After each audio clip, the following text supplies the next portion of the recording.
আমি সুলতানা রহমান, আপনাদের সবাইকে স্বাগত জানাচ্ছি। দেখছেন কোন পথে বাংলাদেশ, এবং বাংলাদেশ আজকে একটা উত্তাল অবস্থা। অনেকেই বলছেন যে ঢাকা শহর ছিল আজকে মিছিলের শহর। সেনা অস্থিরতা চলছে, সেনাবাহিনীর গাড়ির সামনে শুয়ে পড়েছেন বেশ কয়েকজন আন্দোলনকারী, সাবেক সেনা সদস্য, এবং তারা বরখাস্ত হয়েছিলেন। তারা হঠাৎ করে কেন এরকম একদমই সংক্ষুব্ধ হয়ে উঠলেন? কারণটা কি? এর নেপথ্যে কি আছে? তাদের দাবিটি কি? এবং সেনাবাহিনীর পক্ষ থেকে কেনই বা এতখানি কড়া ব্যবস্থা নেওয়া হলো? এর সঙ্গে কি জুলাই অভ্যুত্থান বা আন্দোলনের কোনো সম্পর্ক আছে কিনা? আমরা তাদেরকে দেখছি যে একই প্যাটার্নে জুলাইয়ে যেভাবে করে মাথায় পতাকা বেঁধে একদম শহীদ হওয়ার জন্য অনেকেই রাস্তায় প্রস্তুত ছিলেন, দুহাত প্রশস্ত করে বন্দুকের গুলির সামনে যেরকম অনেকে দাঁড়িয়ে গিয়েছিলেন, আজকে দেখলাম সেনা সদস্যরা সেনাবাহিনীর গাড়ির নিচে তারা পড়ে যাওয়ার জন্য প্রস্তুত। তাদের একজন সমন্বয়ক, শব্দটা মনে রাখবেন, তাদের একজন সমন্বয়ক নাইমুল ইসলামকে সেনাবাহিনী কালকে গ্রেফতার করেছে। তার মুক্তির দাবিও কিন্তু এই সেনা সদস্যদের রয়েছে। আমরা জানি সমন্বয়ক শব্দটি, আন্দোলনের সমন্বয়ক, এই বিষয়টি জুলাইয়েই আমাদের সামনে এসেছে বাংলাদেশে। আমরা আগে কখনো এমনটি দেখিনি। ফলে জুলাইয়ে যারা আন্দোলন করেছিল তাদের সঙ্গে এদের সম্পর্কটি কি? এই সদস্যরা আওয়ামী লীগ আমলে বরখাস্ত হয়েছিলেন। নানান তারা বলছেন তাদের কোট আনকোট তাদের দাবি অনুযায়ী যে সুতা নাতায় তাদেরকে বহিষ্কার করা হয়েছিল। কিন্তু এতদিন পরে তারা কেন এতখানি জীবন পণ বাজি রাখলেন? এর সঙ্গে আর কি কি বিষয়ের সংযুক্ত রয়েছে? আমরা এর মধ্যে জানি যে প্রধান উপদেষ্টা ডক্টর মোহাম্মদ ইউনূস তার ফ্রান্স সফর বাতিল করেছেন। সেনা প্রধান জেনারেল ওয়াকারুজ্জামানেরও বিদেশ সফর ছিল, তিনি সেটি বাতিল করেছেন। একটা টান টান অবস্থা। কথা ছিল ভারতের সঙ্গে চোখে চোখে চোখ রেখে সবকিছুর হিসাব করার, কিন্তু আমরা এখন দেখছি একেবারেই চোখে চোখ নিজেরা রাখা হচ্ছে। কে যে দেশ চালাচ্ছে, ডক্টর ইউনূস নাকি সেনাপ্রধান ওয়াকারুজ্জামান? কার হাতে নিয়ন্ত্রণ? জামাত নাকি অভিযোগ রয়েছে হিজবুত খুব সক্রিয়, যে কারণে আমরা তথ্য উপদেষ্টা মাহফুজুল আলমকে এখন আমরা দেখতে পাচ্ছি যে তিনি জামাতের বিরুদ্ধে শক্ত বক্তব্য দিচ্ছেন। এদিকে জামাতের সদস্যরা বা শিবির সদস্যরা তার দিকে বোতল মেরেছে। এরকম নানান রকম তথ্য উপাত্ত মিলে একটা টাগ অফ ওয়ার, একটা অদৃশ্য যুদ্ধ ভেতরে ভেতরে চলছে। আমরা শুরু থেকে দেখছি যে সরকারের ভিতরে 4টি সরকার রয়েছে, ডক্টর ইউনূস সরকার, সেনা সরকার, জামাত সরকার, সমন্বয়ক সরকার, কেউ কেউ বলেন যে হিজবুত সরকার। এই 4টার মধ্যে যে দ্বন্দ্ব, সেই দ্বন্দ্ব ভেতরে ভেতরে এতটাই প্রকট, ভেতরে ভেতরে এতটাই নিয়ন্ত্রণ নেয়ার প্রচেষ্টা, সব মিলিয়ে একটা অস্থিরতা চতুর্দিকে। আমরা দেখেছি যে আওয়ামী লীগ নাই মাঠে, কিন্তু এই আন্দোলনগুলো হলে পরে আওয়ামী লীগের দিকে দোষারোপ করা হয়েছে যে এই যে কি ফ্যাসিস্টের দোসররা এই সমস্ত অরাজকতা তৈরি করছে। কিন্তু আমরা দেখলাম যে এই আজকে যেই যারা আন্দোলন করছে এরাও কোনো না কোনো ভাবে জুলাইয়ের আন্দোলনকারীদের সঙ্গে সম্পৃক্ত। আমরা দেখলাম কদিন আগে যে নারীদের যে মৈত্রী যাত্রা, হ্যাঁ, নারীর ডাকে মৈত্রী যাত্রা হলো, সেটাও দেখলাম জুলাইয়ের সঙ্গে সম্পৃক্ত। আমরা এর আগে জগন্নাথ, বিভিন্ন জায়গায় আমরা দেখেছি যারা আসলে আন্দোলন করছে এরা কোনো না কোনো ভাবে জুলাইয়ের সঙ্গে সম্পৃক্ত। কিন্তু শুরু থেকে আওয়ামী লীগ সরকারের পতনের পর থেকে আমরা দেখছি যে রাস্তায় কেউ নামলে পরেই বলা হচ্ছিল এরা হচ্ছে গিয়ে স্বৈরাচারের দোসর, এরা দেশে অস্থিরতা তৈরি করছে। আসলে কি স্বৈরাচারের দোসররা ছিল? একদম শুরু থেকে কারা দেশে অস্থিরতা তৈরি করতে চাচ্ছিল? কারা দেশের মধ্যে একটা অরাজক পরিস্থিতি সৃষ্টি করে যে ঘর পোড়ার মধ্যে আলু পোড়া দিতে চেয়েছিল? এই প্রশ্নগুলো কিন্তু এখন সামনে আসছে, উত্তরও কিন্তু একটু একটু করে দৃশ্যমান হচ্ছে। তবে সামনে পথ আরো ঝুঁকিপূর্ণ। এর মধ্যে ঘটে গেছে আরেক ঘটনা। সেটি কি? সেটি হচ্ছে আওয়ামী লীগকে নিষিদ্ধ করা হয়েছে, আমরা সবাই জানি। এবং আজকে আওয়ামী লীগের জন্য ছিল একটা ঐতিহাসিক দিন। আমার বিবেচনায় আপনারাও মতামত জানাতে পারেন ঐতিহাসিক ছিল কিনা, কারণ পুরো বাংলাদেশ জুড়ে তারা আজকে সমাবেশ করেছেন, মিছিল করেছেন। পুরো ঢাকা শহরে একযোগে তারা দাবি করছে ৪১ স্থান থেকে তারা মিছিল করেছে। এবং সেই মিছিলের দৈর্ঘ্য আগের চেয়েও লম্বা। এমনকি তাদের ২৩ বঙ্গবন্ধু অ্যাভিনিউর আওয়ামী লীগের যে প্রধান কার্যালয়টি এই জুলাই আন্দোলনকারীরা দখল করে নিয়েছিল, তারা সেটিকেও দখলমুক্ত করেছে। এগুলি সবই খুবই খুবই সিগনিফিক্যান্ট এবং এর সঙ্গে অনেক কিছু সম্পর্কিত রয়েছে। এই সবগুলো বিষয় নিয়ে আজকে আমি কথা বলবো এবং আমার সঙ্গে আজকে অতিথি হিসেবে থাকছেন লেখক সাংবাদিক মঞ্জুরুল হক এবং রয়েছেন সিনিয়র সাংবাদিক, অনুসন্ধানী প্রতিবেদক এবং জঙ্গি গবেষক, সেটি হচ্ছে সুমি খান। আপনাদের দুজনকে স্বাগত জানাচ্ছি। আমি প্রথমে সুমি খানের কাছ থেকে জানবো যে বাংলাদেশের পরিস্থিতি কি। ৪৫ জন সেনা কর্মকর্তা বরখাস্ত হয়েছিলেন আওয়ামী লীগ আমলে, তারা হঠাৎ করে একেবারে এসে পুলিশ কি সেনা সদস্যদের গাড়ির সামনে শুয়ে পড়েছে। এখন পর্যন্ত আমি জানি যে তারা প্রেস ক্লাবের ভেতরে অবস্থান করছে এবং সেনা সদস্যরা প্রেস ক্লাবের চারদিক ঘিরে রেখেছে। বিষয়টি কি হচ্ছে আমাদেরকে যদি একটা ধারণা দিতেন সুমি খান। ধন্যবাদ সুলতানা। স্যারকে আমি সালাম জানাই, মঞ্জুরুল হক স্যারকে, এবং একই সঙ্গে দর্শক যারা দেখছেন। এখানে আমরা কালকে আলোচনা করেছিলাম সুলতানা যে নাইমুল সেনা সদস্য যাকে গ্রেফতার করা হয়েছে ২ জন সহ, তার বিরুদ্ধে একটা আইএসপিআর একটা বিবৃতি দিয়েছিল এবং আজকে জানা যাচ্ছে, আমরা জানতে পেরেছি অনেক কিছুই অজানা ছিল, এখনো আমাদের অনেক কিছুই অজানা। যতক্ষণ পর্যন্ত আইএসপিআর বিবৃতি দিচ্ছে না ততক্ষণ অনেক কিছু আমরা স্পষ্টভাবে নিশ্চিত হতে পারছি না। সেখানে ওরা 4টি দাবি নিয়ে ৪৫ জন সশস্ত্র বাহিনীর সেনা সদস্য যারা, তারা 4 দফা দাবি নিয়েছে এবং আলটিমেটাম দিয়েছে এবং তারা বলেছে যে নাইমুল ইসলামকে মুক্তি দিতে হবে। এখানে আবার এরা নাইমুল ইসলাম সহ 3 জন বা কিছু, এটা তারা বলেননি যারা আন্দোলন করছেন। এবং বাংলাদেশ সহযোদ্ধা প্ল্যাটফর্ম, তারা নাম দিয়েছে বিসিপি। হ্যাঁ, এবং তারা যে কর্মসূচি পালন করছে তাদের মধ্যে তারা বলছে যে আমাদের সরকারি সকল সুযোগ সুবিধা এবং পেনশন সবকিছু আমাদেরকে নিশ্চিত করতে হবে। আবার একইভাবে ওনারা বলছেন যে তাদের যতগুলো আইনি কাঠামো এবং বিচার ব্যবস্থার যা প্রয়োগ করা হয়েছে, তারা বলছে শত শত সশস্ত্র বাহিনীর সদস্যকে চাকরিচ্যুত করা হয়েছে। তাহলে আমরা এখানে দেখছি ৪৫ জন এবং তারা বলছে শত শত।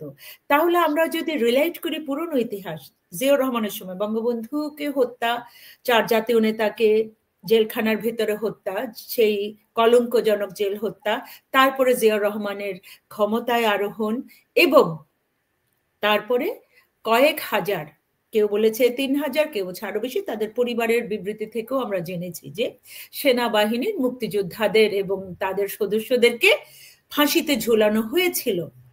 তার মানে মুক্তিযুদ্ধের পক্ষ শক্তি যখন ক্ষমতায় থাকে তখন সেনাবাহিনীর সদস্যরা তাদের যে অধিকারগুলো, তার যে সুযোগ সুবিধা আমরা দেখেছি কতটা পাচ্ছেন, কতটা রাষ্ট্রীয়ভাবে তাদেরকে দেয়া হচ্ছে।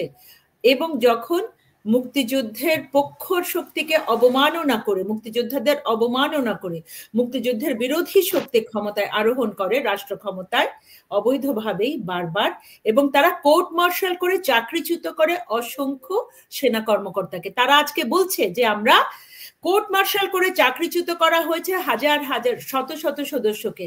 এবং এটাও বলেছে 3 বাহিনী মিলিয়ে, সৈনিক মোহাম্মদ রিপন হোসেন এই কর্মসূচিতে বলেছেন যে 3 বাহিনী মিলিয়ে 600 জনের মতো চাকরিচ্যুত করা হয়েছে।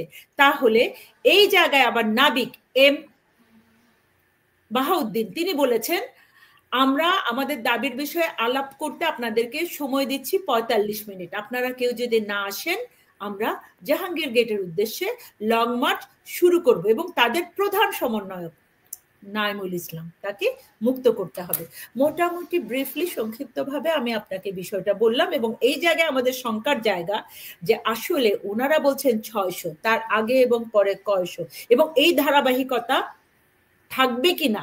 এবং এই জায়গায় আমাদের যে আপনি যেটা সূত্র ধরে দিলেন, ইউনুস এবং ওয়াকার, সেনা প্রধান এবং প্রধান উপদেষ্টা দুজনেই দেশে ফিরছেন বাতিল করে তাদের বিদেশ সফর, এবং সারা দেশে আওয়ামী লীগের দীর্ঘতম মিছিল এই সময়ের মধ্যে 5ই আগস্টের পরে, এবং 23 নম্বর বঙ্গবন্ধু এভিনিউ বেদখল করা ঐতিহাসিক যে অফিসটা এবং এই ঐতিহাসিক দলটি, রাজনৈতিক দলটি, সবকিছুই সিগনিফিক্যান্ট।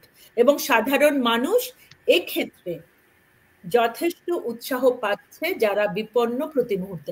একটা জিনিস আপনাকে একটু বলি, একটু আগে আমি একটা মেসেজ পেয়েছি আমার এক ভাইয়ের, তিনি আমাকে লিখেছেন, আপা আমার কন্যাটি বাইরে বের হতে ভীষণ ভয় পাচ্ছে, একটু পর পর কাপড় বদলায়, যে কোন পোশাকটা পরলে পথে আক্রমণ করা হবে না তাকে, কোন পোশাকটা পরলে ও মব লিঞ্চিং এর শিকার হবে না, কোন পোশাকটা পরলে ও ধর্ষণের শিকার হবে না। এগুলো আমাদেরকে আতঙ্কিত করছে, সন্ত্রস্ত করছে, প্রশ্নবিদ্ধ করছে। তাহলে এই বাংলাদেশ কেউ কি চাইছে? কেউ চাইছে না। জি, বুঝতে পারলাম। আপনি বললেন যে কতজন যে বরখাস্ত হয়েছে, সেনা আইনে কার কার কি হয়েছে, এগুলো তো কখনোই সেই অর্থে জানা যায় না।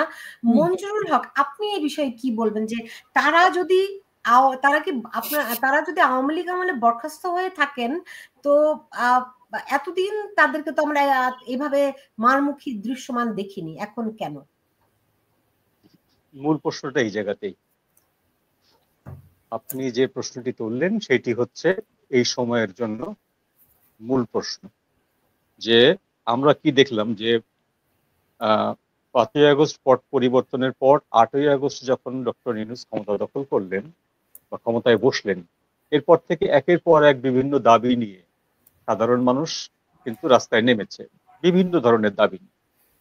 তো সেই দাবিগুলো এমন এমন দাবি ছিল বা এমন সব আন্দোলন সংগ্রাম ছিল যেগুলো ওই সময়ের জন্য ঠিক যথাযথ না, কিন্তু বিষয়টা এমন প্রমাণ করতে চাইছিলেন সরকার পক্ষ থেকেও যে এখন হচ্ছে আমরা স্বাধীন হয়েছি, এর আগে পরাধীন ছিলাম, ফ্যাসিবাদের আওতায় ছিলাম, স্বৈরাচারের কবলে ছিলাম, এখন আমরা স্বাধীন হয়েছি, সুতরাং এখন সবাই সবার দাবি মাঠে নিয়ে আসতে পারি।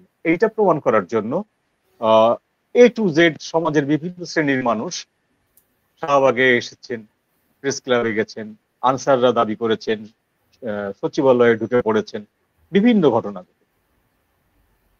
এমনও দেখা গেছে গত 10 মাসে যে পুলিশ এবং ম্যাজিস্ট্রেসি পাওয়ার হ্যান্ডেল করা সেনাবাহিনী সেই সব দাবি যারা করেছে তাদের সাথে বন্ধুত্ব সুলভ আচরণ করছে।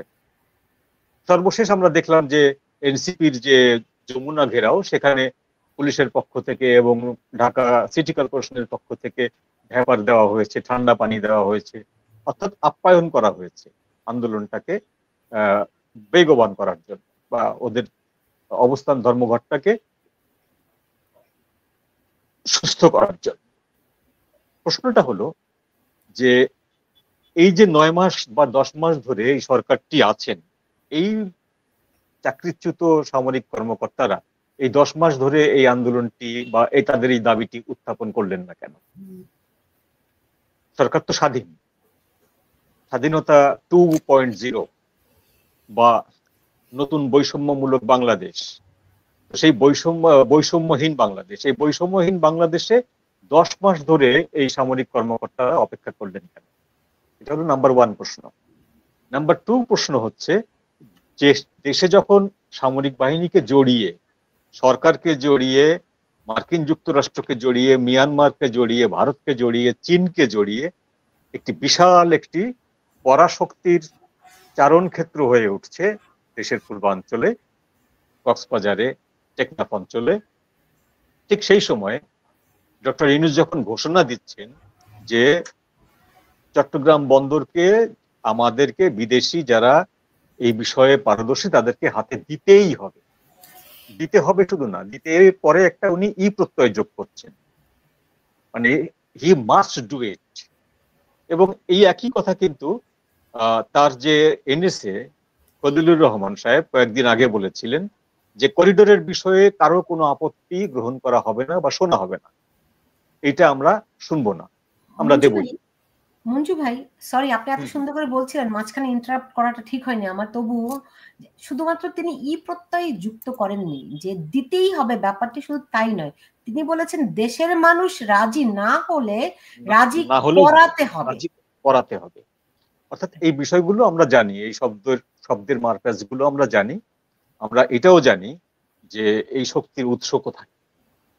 কিন্তু কথাটা হচ্ছে যে আমাদের মেইনস্ট্রিম মিডিয়া তো এখন আসলে আর মিডিয়া নেই, কথা বলতে পারে না, তাদের হাত পা বাঁধা, চোখ বাঁধা।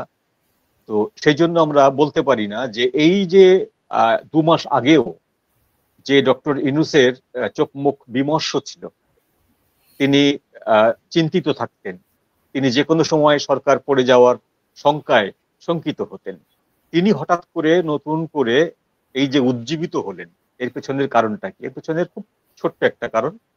সেই পেছনের কারণটা হচ্ছে যে উনি ডোনাল্ড ট্রাম্প ক্ষমতায় আসার পরে ধরেই নিয়েছিলেন যে রিপাবলিকানদের সাথে আমার আর সম্পর্ক গড়ে তোলা হলো না, হবে না।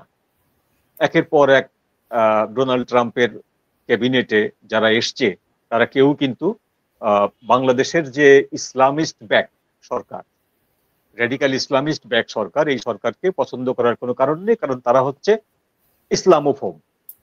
যে লোকগুলো এসছে প্রধান প্রধান ক্ষমতায়, আমি তুলসী গ্যাবার্টকে দিয়েই বলি বা এডি ভান্সকে দিয়েই বলি, এরা কিন্তু প্রচন্ড রকম মানে হোয়াইট সুপ্রিমিজমের ধারক বাহক।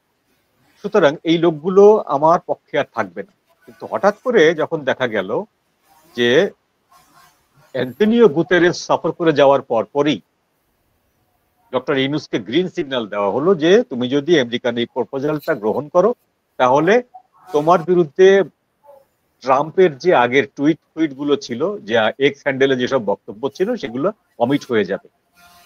আমেরিকা বা সিআইএ তোমার এগেনস্টে কোনো পদক্ষেপে যাবে না। এই সিগন্যালটা পাওয়ার পরই ডক্টর ইউনূস সহ তার ক্যাবিনেটের সকলেরই গলার স্বর কয়েক স্কেল চড়ে গেছে। আমরা দেখতে পাচ্ছি, স্পষ্ট দেখতে পাচ্ছি 3 মাস আগের বক্তব্য আর এখনকার বক্তব্যের ভিতরে আকাশ পাতাল পার্থক্য। 3 মাস আগে যে বক্তব্যগুলো ছিল, এখন সেই বক্তব্যগুলো হচ্ছে কারো কোনো কথা শুনতে রাজি না, বা দেবই, বা কেউ না বললেও সেটা হবে না। এই যে একটা বোল্ডনেস কথাগুলোর ভেতরে, এই জিনিসটা দেশটা চলে যাচ্ছে। বেসিক্যালি দেশটা একটা জায়গায় দিয়ে দেওয়া হচ্ছে একটা গ্রুপের কাছে, একটা সংস্থার কাছে, যেটাকে আমরা যদি ঐতিহাসিক বিশ্লেষণ করি যে প্রথমে বাঙালিরা বুঝতেই পারেনি যে এটা কোম্পানির শাসন। একটা কোম্পানি কি করে দেশ চালাবে? কোম্পানি তো দেশ নেয়নি, কোম্পানি শুধুমাত্র সিরাজউদ্দৌলাকে পরাজিত করেছে আর ওই মুর্শিদাবাদ দখল করেছে। তো এই কোম্পানি যে 200 বছর থাকবে ভারতবর্ষে, এটা ভারতবাসী সে সময় কিন্তু বুঝতে পারে। ঠিক সেই রকম যে ছোট্ট একটি কন্টিনজেন্ট বা ছোট্ট একটি জাতিসংঘের একটা মানবিক করিডোর, এই করিডোর দিলে আমাদের কি বা ক্ষতি হবে? ওরা ওখান দিয়ে রাখাইন প্রদেশে কিছু খাবার টাবার পাঠাবে, আবার রাখাইন প্রদেশ থেকে যাওয়া আসা করবে। এটার জন্য আমাদের বাংলাদেশের সার্বভৌমত্ব স্বাধীনতা পূর্ণ হওয়ার কোনো কারণ নেই। এটা হচ্ছে একটা সাধারণ ধারণা মানুষের। কিন্তু যারা ইতিহাস সম্পর্কে পড়াশোনা করেন, যারা জিও পলিটিক্স সম্পর্কে খোঁজ খবর রাখেন, তারা বুঝতে পারবেন যে এই ছোট্ট একটি স্ফুলিঙ্গ বা ছোট্ট একটি স্পেস বিশাল আকারের ঘটনা ঘটিয়ে দিতে পারে এবং দেবে সেটা। এবং এর চূড়ান্ত পরিণতি হচ্ছে যে বাংলাদেশ চারটি পরাশক্তির প্রক্সি ওয়ারের প্যারিয়াল গ্রাউন্ড হচ্ছে, জাস্ট গার্বেজ ল্যান্ড হচ্ছে। এখন এই ঘটনাটি সাধারণ মানুষ বোঝেন না, এই ঘটনাটি রাজনীতিবিদরা বোঝেন। তো রাজনীতিবিদরা বোঝেন বলেই রাজনীতিবিদরা এটার প্রতিবাদ করছে। যখন তাদের প্রতিবাদটি তাদের সবচেয়ে কাছের যে দলটি বিএনপি যখন অফিসিয়ালি এটার প্রতিবাদ করলো, তখন ডক্টর ইউনূসের সাঙ্গপাঙ্গরা বললেন যে এইবার তাহলে আমাদেরকে বিভিন্ন খেলাগুলো মাঠে ছেড়ে দিতে। আজকে সেনা সদস্যদের যে মিছিলটা, সেই মিছিলটা হচ্ছে ওই অনেকগুলো খেলার একটি খেলা মাত্র। জাস্ট এটা তাদের যে দাবি দেওয়া, এই দাবি দেওয়া তারা 10 মাস আগে উত্থাপন করতে পারতেন, 5 মাস আগে পারতেন, 6 মাস আগে পারতেন, এমনকি 9 মাস আগেও পারতেন। কেন পারেননি? বসেছিল। এখন তারা মাঠে নামছে, এই ধরনের আরো কিছু ঘটনা ঘটবে। এই যে সেনাবাহিনীর সাথে যে ডক্টর ইউনূসের যে চাপানুতর চলছে, সম্পর্কে টানাপোড়েন চলছে, আমরা অসমর্থিত সূত্র মতে জানছি, আমরা তো সমর্থিত কোনো সূত্র পাচ্ছি না, অসমর্থিত সূত্র মতে জানছি যে আওয়ামী লীগের নিষিদ্ধকরণ সেনাপ্রধান ভালোভাবে নেননি, তিনি নিষেধ করেছিলেন, সেটাকে মানা হয়নি। এরপরে করিডোর দেওয়ার ব্যাপারে স্পষ্টভাবে মোটা দাগে সেনাবাহিনীর ভিতরে দুটি গ্রুপ হয়ে গেছে। যে গ্রুপটি শক্তিশালী ওয়াকার সাহেবের নেতৃত্বে, সেই গ্রুপটি করিডোর দেওয়ার কোনোভাবেই পক্ষপাতী না। আরেকটি গ্রুপ করিডোর দেওয়ার পক্ষপাতী শুধু না, তারা অনেক দূর এগিয়ে গেছে, তারা গোপনে গোপনে সেখানে মিটিংও করেছিলেন। তো এখন এই যে বিষয়টা, এই বিষয়টার ভেতরে একটা টানাপোড়েন চলছে, যে টানাপোড়েনের পেছনে রয়েছে আমাদের সবচেয়ে শক্তিশালী প্রতিবেশী ভারত। ভারত ভারত পাকিস্তান উত্তেজনা একটু স্তিমিত হওয়ার পরে ভারতের এই দিকে বাংলাদেশের যে কতগুলো বাজে কথা হয়েছিল পাকিস্তান ভারতের ওই সার্জিক্যাল স্ট্রাইকের সময়, যে ফজলুর রহমান সাহেব যে বক্তব্য দিয়ে বসেছিলেন যে এই সুযোগে আমাদের সেভেন সিস্টারকে দখল করে নিতে হবে চীনের সহায়তায়, তো এইসব বক্তব্য তো ভারতের প্রশাসন ভালোভাবে নেবে না, নেয়নি। এর পরপরই ভারতের পক্ষ থেকে ওয়াকার সাহেবের কাছে চাপ এসছে। ওয়াকার সাহেব সেই চাপটি যথাযথ জায়গায় পেশ করেছেন, সেখানে পেশ করার পরেও সেখানে উনি পাত্তা পাননি বা ওনার বক্তব্যটাকে আমলে নেওয়া হয়নি। তো আমলে নেওয়া না হলে যেটা হবে যে দুই পক্ষের ভেতরে এক ধরনের অবিশ্বাস, দুই পক্ষের ভেতরেই এক ধরনের ক্ষমতার টানাপোড়েন, এইটি কিন্তু এখন চলছে। তো আমরা যতক্ষণ পর্যন্ত আইএসপিআর থেকে কোনো বক্তব্য না পাচ্ছি ততক্ষণ পর্যন্ত এই বক্তব্যগুলোকে আমাদেরকে বলতে হবে অসমর্থিত সূত্র। তো সেই জায়গা থেকে এখন মুখোমুখি অবস্থানে আমরা প্রতিদিনই বিভিন্ন ধরনের ইউটিউবের কিছু কিছু প্রোপাগান্ডা টাইপের কিছু খবর আছে, সেখান থেকে পাচ্ছি আগামীকালকেই ইউনূস সরকারের পতন ঘটছে, আগামীকালকেই ওয়াকার উজ্জামান ক্ষমতা দখল করছেন, আর্মিদের ভিতরে কু হয়ে যাচ্ছে। এই যে বিভিন্ন যে পরস্পর বিরোধী খবরগুলো পাচ্ছি আমরা, এই খবরগুলোর কিন্তু সত্যতা মিলছে না আইএসপিআর কোনো কিছু না বলা পর্যন্ত। তো আইএসপিআর এই বিষয়গুলোতে কথা বলবে না, so far I know ISPR এই বিষয়গুলোতে কথা বলবে না। এখন ঘটনা হচ্ছে ডক্টর ইউনূস এই জিনিসগুলো করে যাওয়ার পরও যদি উনি টিকে যান ক্ষমতায়, তাহলে আগামী বেশ কিছু মাস এই যে বিএনপি বা জামাত বা অন্যান্য দলগুলো নির্বাচন বলে যেসব শব্দ করছেন, এই শব্দগুলো বন্ধ হয়ে যাবে, সোজাসুজি বন্ধ হয়ে যাবে। সেই জন্য এরাও চাইছে যে ঠিক আছে, তাহলে আমরা ওয়াকারুজ্জামানকে দিয়ে বা আর্মির সেনাবাহিনীর ভেতরের এই অংশটাকে দিয়ে একটি উত্তেজনা কিন্তু আমরা সজীব রাখি, উত্তেজনাটাকে আমরা জীবিত রাখি, তাহলে যদি ডক্টর ইউনূস ওখান থেকে ফিরে আসে। আর ডক্টর ইউনূস চিন্তা করছেন যে যত উত্তেজনাই হোক, আমি যেহেতু কমিটমেন্ট দিয়ে ফেলেছি সুতরাং এটা আমাকে দিতে হবে, কারণ দেশের জনগণের প্রতি কোনো কমিটমেন্ট তো ওনার নাই, কখনো ছিল না। উনি যাদের হয়ে পারপাস সার্ভ করার জন্য ক্ষমতায় এসছেন তাদের হয়েই উনি কথা বলবেন, এটা খুবই স্বাভাবিক, এটাতে অস্বাভাবিকতার কোনো কিছু নেই। তো এখন এই যে ছোটখাটো ঘটনাগুলো, সেনা সদস্যদের আন্দোলন বা বিভিন্ন পক্ষের থেকে নারীদের যে নারী জাগরণের কথা বলা, এটা তো সরকারের একটা এজেন্ডা, সরকারের একটা উইং এটার পিছনে কাজ করেছে, সরকারের পক্ষে একটা উইং কাজ করেছে। তারা প্রমাণ করতে চাইছে, একটা কার্ড শো করতে চাইছে বিশ্বকে যে আমাদের এখানে হেফাজতে ইসলাম যে নারীদেরকে খুব কুৎসিতভাবে গালি দিয়েছে, হ্যাঁ, দ্যাট ইজ নট এনাফ। সেটা কিন্তু আসল কথা না, আমাদের আসল যে নারীর শক্তি সেটা হচ্ছে এইটা। এটা প্রমাণ করার জন্য বিশ্বকে, সেকুলার ওয়ার্ল্ডকে বা গণতান্ত্রিক বিশ্বকে প্রমাণ করার জন্য যে আমাদের এখানে নারীরা যথেষ্ট সাহসী এবং তারা যথেষ্ট স্বাধীনতা ভোগ করছে এবং তারা তাদের সম্মান নিয়ে এখানে বেঁচে আছে, একটি গণতান্ত্রিক সমাজ আমরা নির্মাণ করতে পেরেছি। এটা প্রমাণ করার জন্য কয়েক কোটি টাকা খরচ করে নারীদের একটা জাস্ট পজিশন করা হলো, এটা সরকারের একটা ফান্ডে এবং সরকারেরই লোকজন এটা করেছে, এটা আমরা বুঝছি। কিন্তু এই খেলাগুলো কিন্তু চলতে থাকে যতক্ষণ পর্যন্ত না এই দুই পক্ষের যে কোনো এক পক্ষ পরাজিত হবে এবং যে কোনো এক পক্ষ জয়ী হবে। আমি দুই পক্ষ বলছি এখানে যে সেনাবাহিনীর যে অংশটি করিডোর দিতে চায় না, যে অংশটি ডিসেম্বরের ভিতরে অ্যাট এনি কস্ট নির্বাচন চায়, এবং যে অংশটি বলছে যে নির্বাচনটি হতে হবে ইনক্লুসিভ, কাউকে বাদ দিয়ে না, এই অংশটি যতক্ষণ পর্যন্ত না বিজয়ী হবে ততক্ষণ পর্যন্ত এই ধরনের অস্থিরতা বাংলাদেশে চলতে থাকে। অনেক ধন্যবাদ। খুব স্পষ্ট একটা পরিষ্কার চিত্র আপনি আমাদেরকে দিলেন। আমার মনে হয় কারো কোথাও কনফিউশন থাকার কথা নয়। দর্শক, আপনাদের যদি কারো কোনো প্রশ্ন থাকে আপনারা নিশ্চয়ই প্রশ্ন করতে পারবেন। সুমি খান, আপনার কাছে প্রশ্ন রাখছি যে প্রেস ক্লাবে এই মুহূর্তে কি হচ্ছে। তার আগে একটু মঞ্জুরুল হকের একটু কথার সঙ্গে যে দুটি পক্ষ উনি বলছেন যে একটা যারা ইনক্লুসিভ নির্বাচন চায় একটা পক্ষ, আমরা জানি জামাত রাজনৈতিক দল, জামাত নির্বাচনের মধ্য দিয়ে তাদের রাজনীতি করতে হবে। প্রথম দিকে তারা নির্বাচনের পক্ষে ছিল না, আবার পরে পক্ষে এসেছে।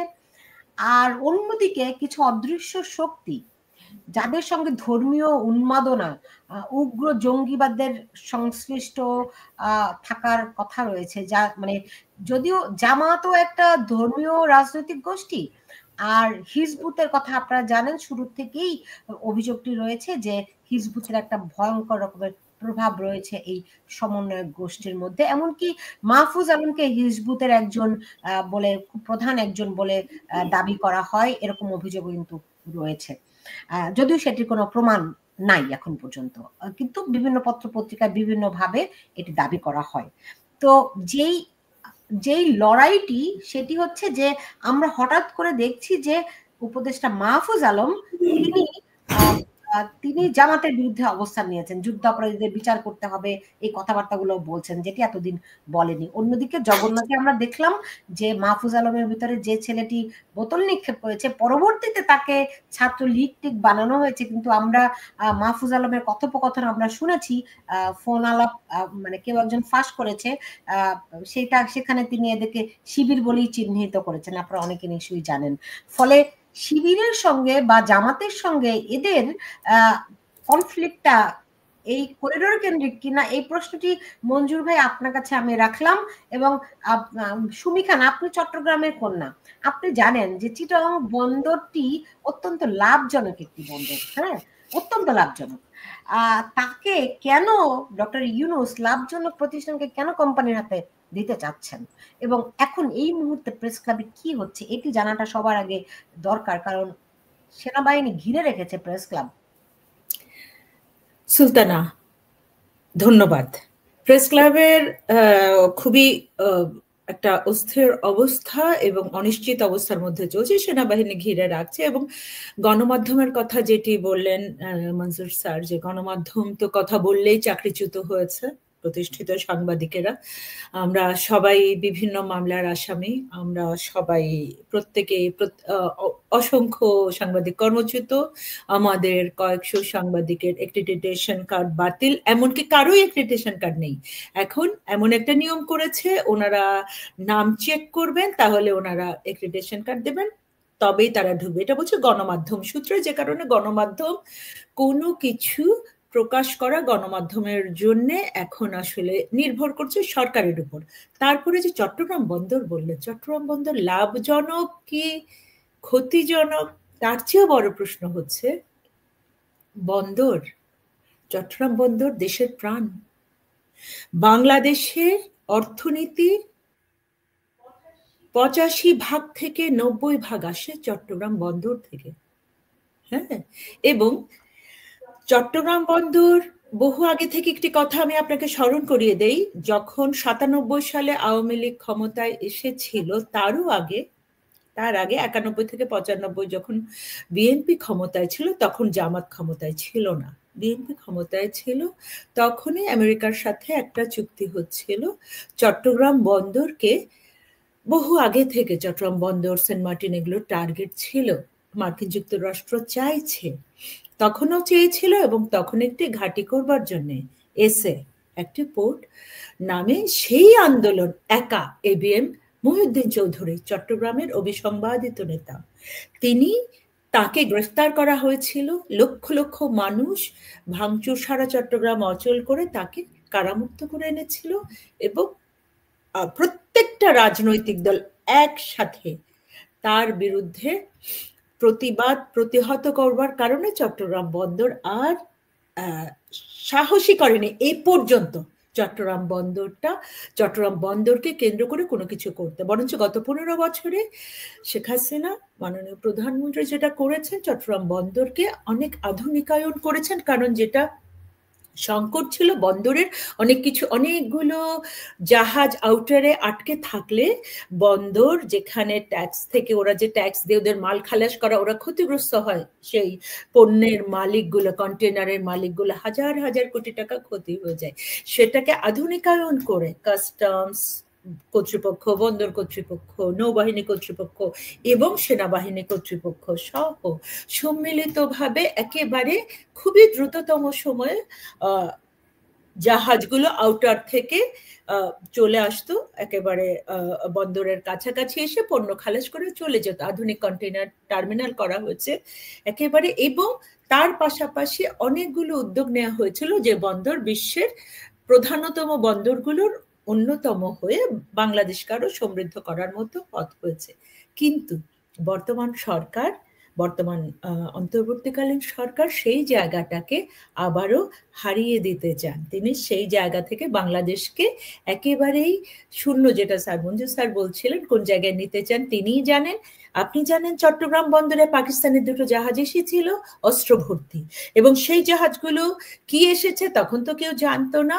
স্বাভাবিকভাবে কাস্টমস কর্মকর্তা এবং বন্দরের কর্মকর্তা যারা চেকিং করতে যান যে এখানে কি আছে, সবগুলো লিস্ট করতে যান, 4 জন কর্মকর্তাকে চাকরিচ্যুত করা হয়েছে। শুধুমাত্র তারা কেন চেকিং করতে গেছেন? তাহলে বিনা চেকিং এ অত্যাধুনিক অস্ত্রগুলো যাতে সবার হাতে হাতে চলে যায়, কালাশনিকভ রাইফেল এসেছে। এই বিষয়গুলো নিয়ে আমি আপনাকে যেটা, আপনার প্রশ্নের উত্তর আমি জানি না কতটুকু আপনি পেয়েছেন। চট্টগ্রাম বন্দর লাভজনকের চেয়েও বড় কথা বিপজ্জনক ভাবে অন্যের হাতে তুলে দেওয়ার যে তাদের যে জোর জবরদস্তি, যেভাবে হোক জনগণ তো দেশপ্রেমিক জনগণ বেশি, বিশ্বাসঘাতক মানুষ কম। বাংলাদেশের জনগণ দেশপ্রেমিক, দেশকে ভালোবাসে, জাতীয় পতাকাকে ভালোবাসে, লাল সবুজ মাটিকে ভালোবাসে। মুক্তিযুদ্ধ প্রশ্নে উঠলেই বাংলাদেশের জনগণ সেটা গ্রহণ করে না। সেই জায়গা থেকে বন্দর অন্যের হাতে তুলে দেওয়া জনগণকে রাজি করাতে তিনি পারবেন না।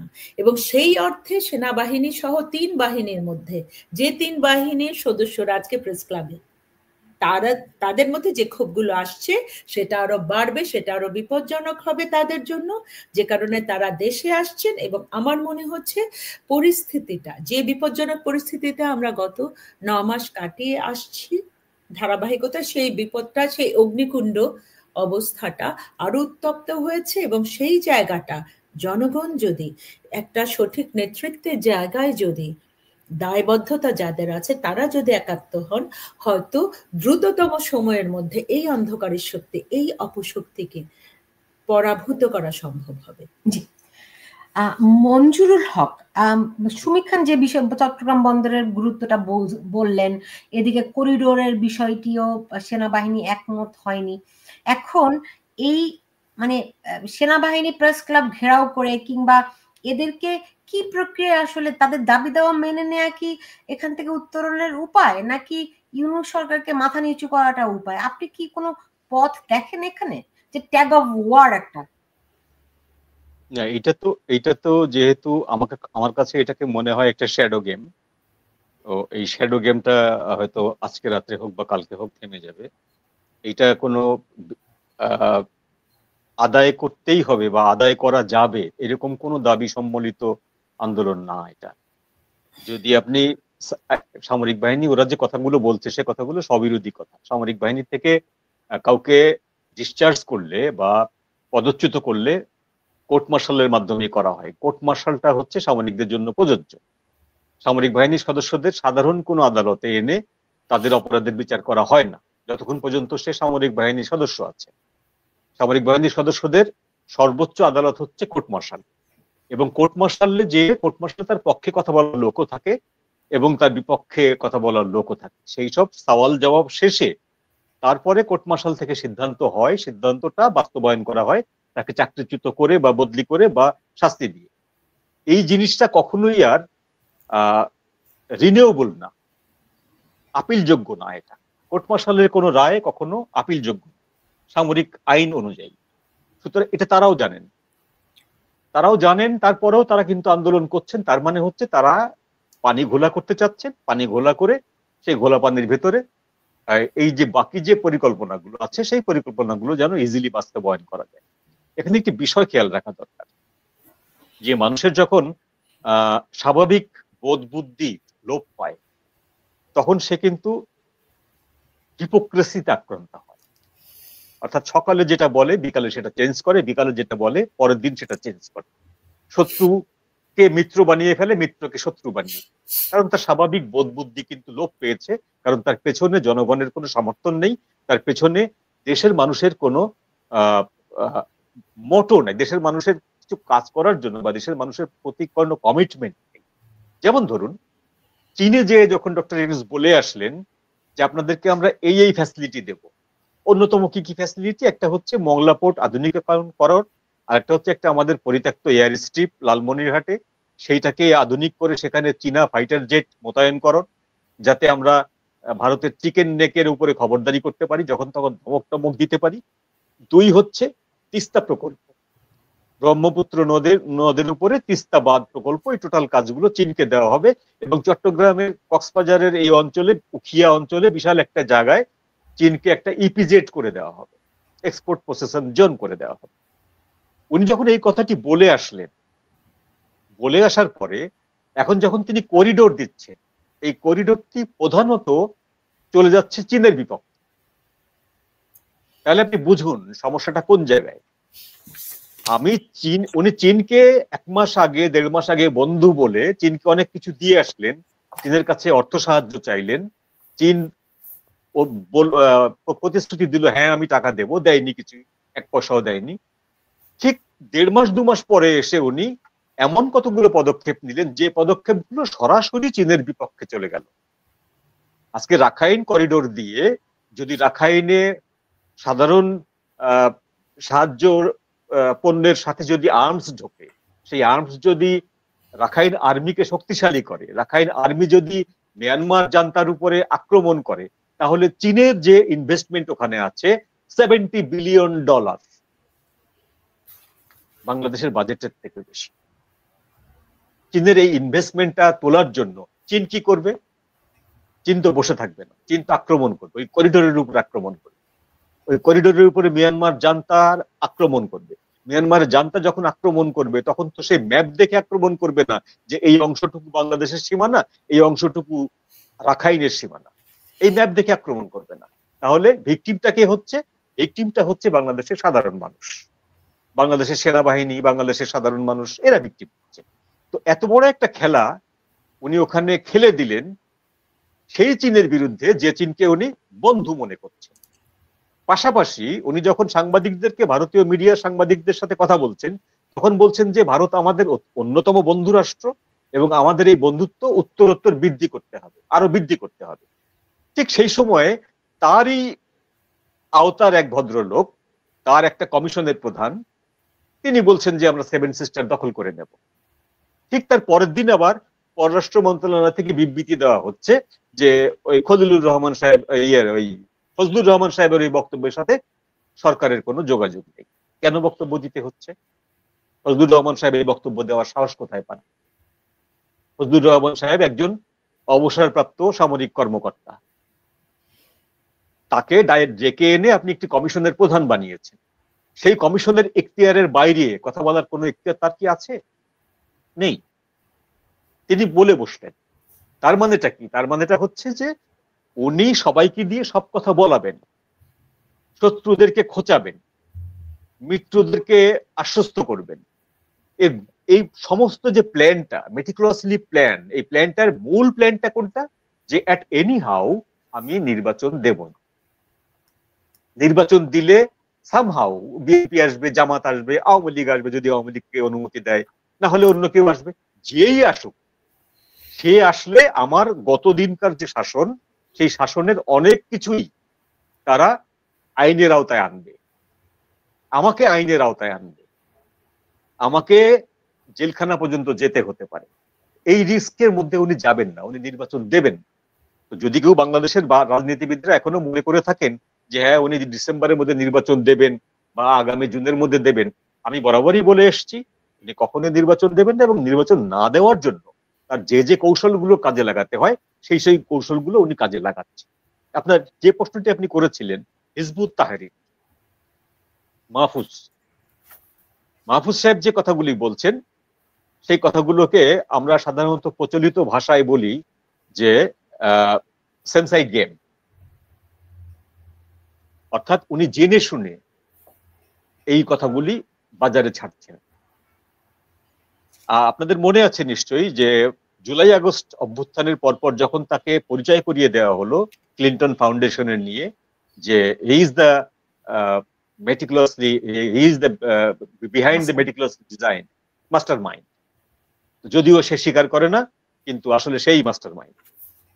ঠিক তার পরেই মাহফুজ সাহেব বিভিন্ন জায়গায় ঘোষণা দিলেন যে কমরেড মাও সেতুংকে আমার আরো আগে পড়া উচিত ছিল, আমার তো মাও সেতুং পড়ার পরে মাথাটা খারাপ হয়ে গেছে। এইটা বলে উনি কি বললেন, এটা বলে উনি বোঝালেন যে তাদের সাথে যে বামপন্থী দলগুলো আছে, বামপন্থী ছাত্র সংগঠনগুলো আছে, তারা যেন ফিল করে যে Mao Zedong, Lenin, Stalin, Karl Marx, Friedrich Engels এই বিষয়গুলো কিন্তু আমি জানি, আমি এগুলোর উপর পড়াশোনা করি। এরপরে উনি যে হিজবুত তাহরিরের যে কথাটা ওনার বিরুদ্ধে বলা হয় যে হিজবুত তাহরিরের সদস্য ছিলেন, উনি এটা প্রমাণিত না এটা বলা হয়, সেটাকে উনি খণ্ডন করার জন্য উনি বললেন যে ফরহাদ মাজারের যে চিন্তা, তার যে চিন্তার নামের যে তার যে পত্রিকা, তার যে সংগঠন, তার যে পাঠচক্র, তিনি সেখানে পড়াশোনা করেছেন, সেখানে পড়াশোনা করে বাম রাজনীতি সম্পর্কে সাম্যক জ্ঞান অর্জন করেছেন।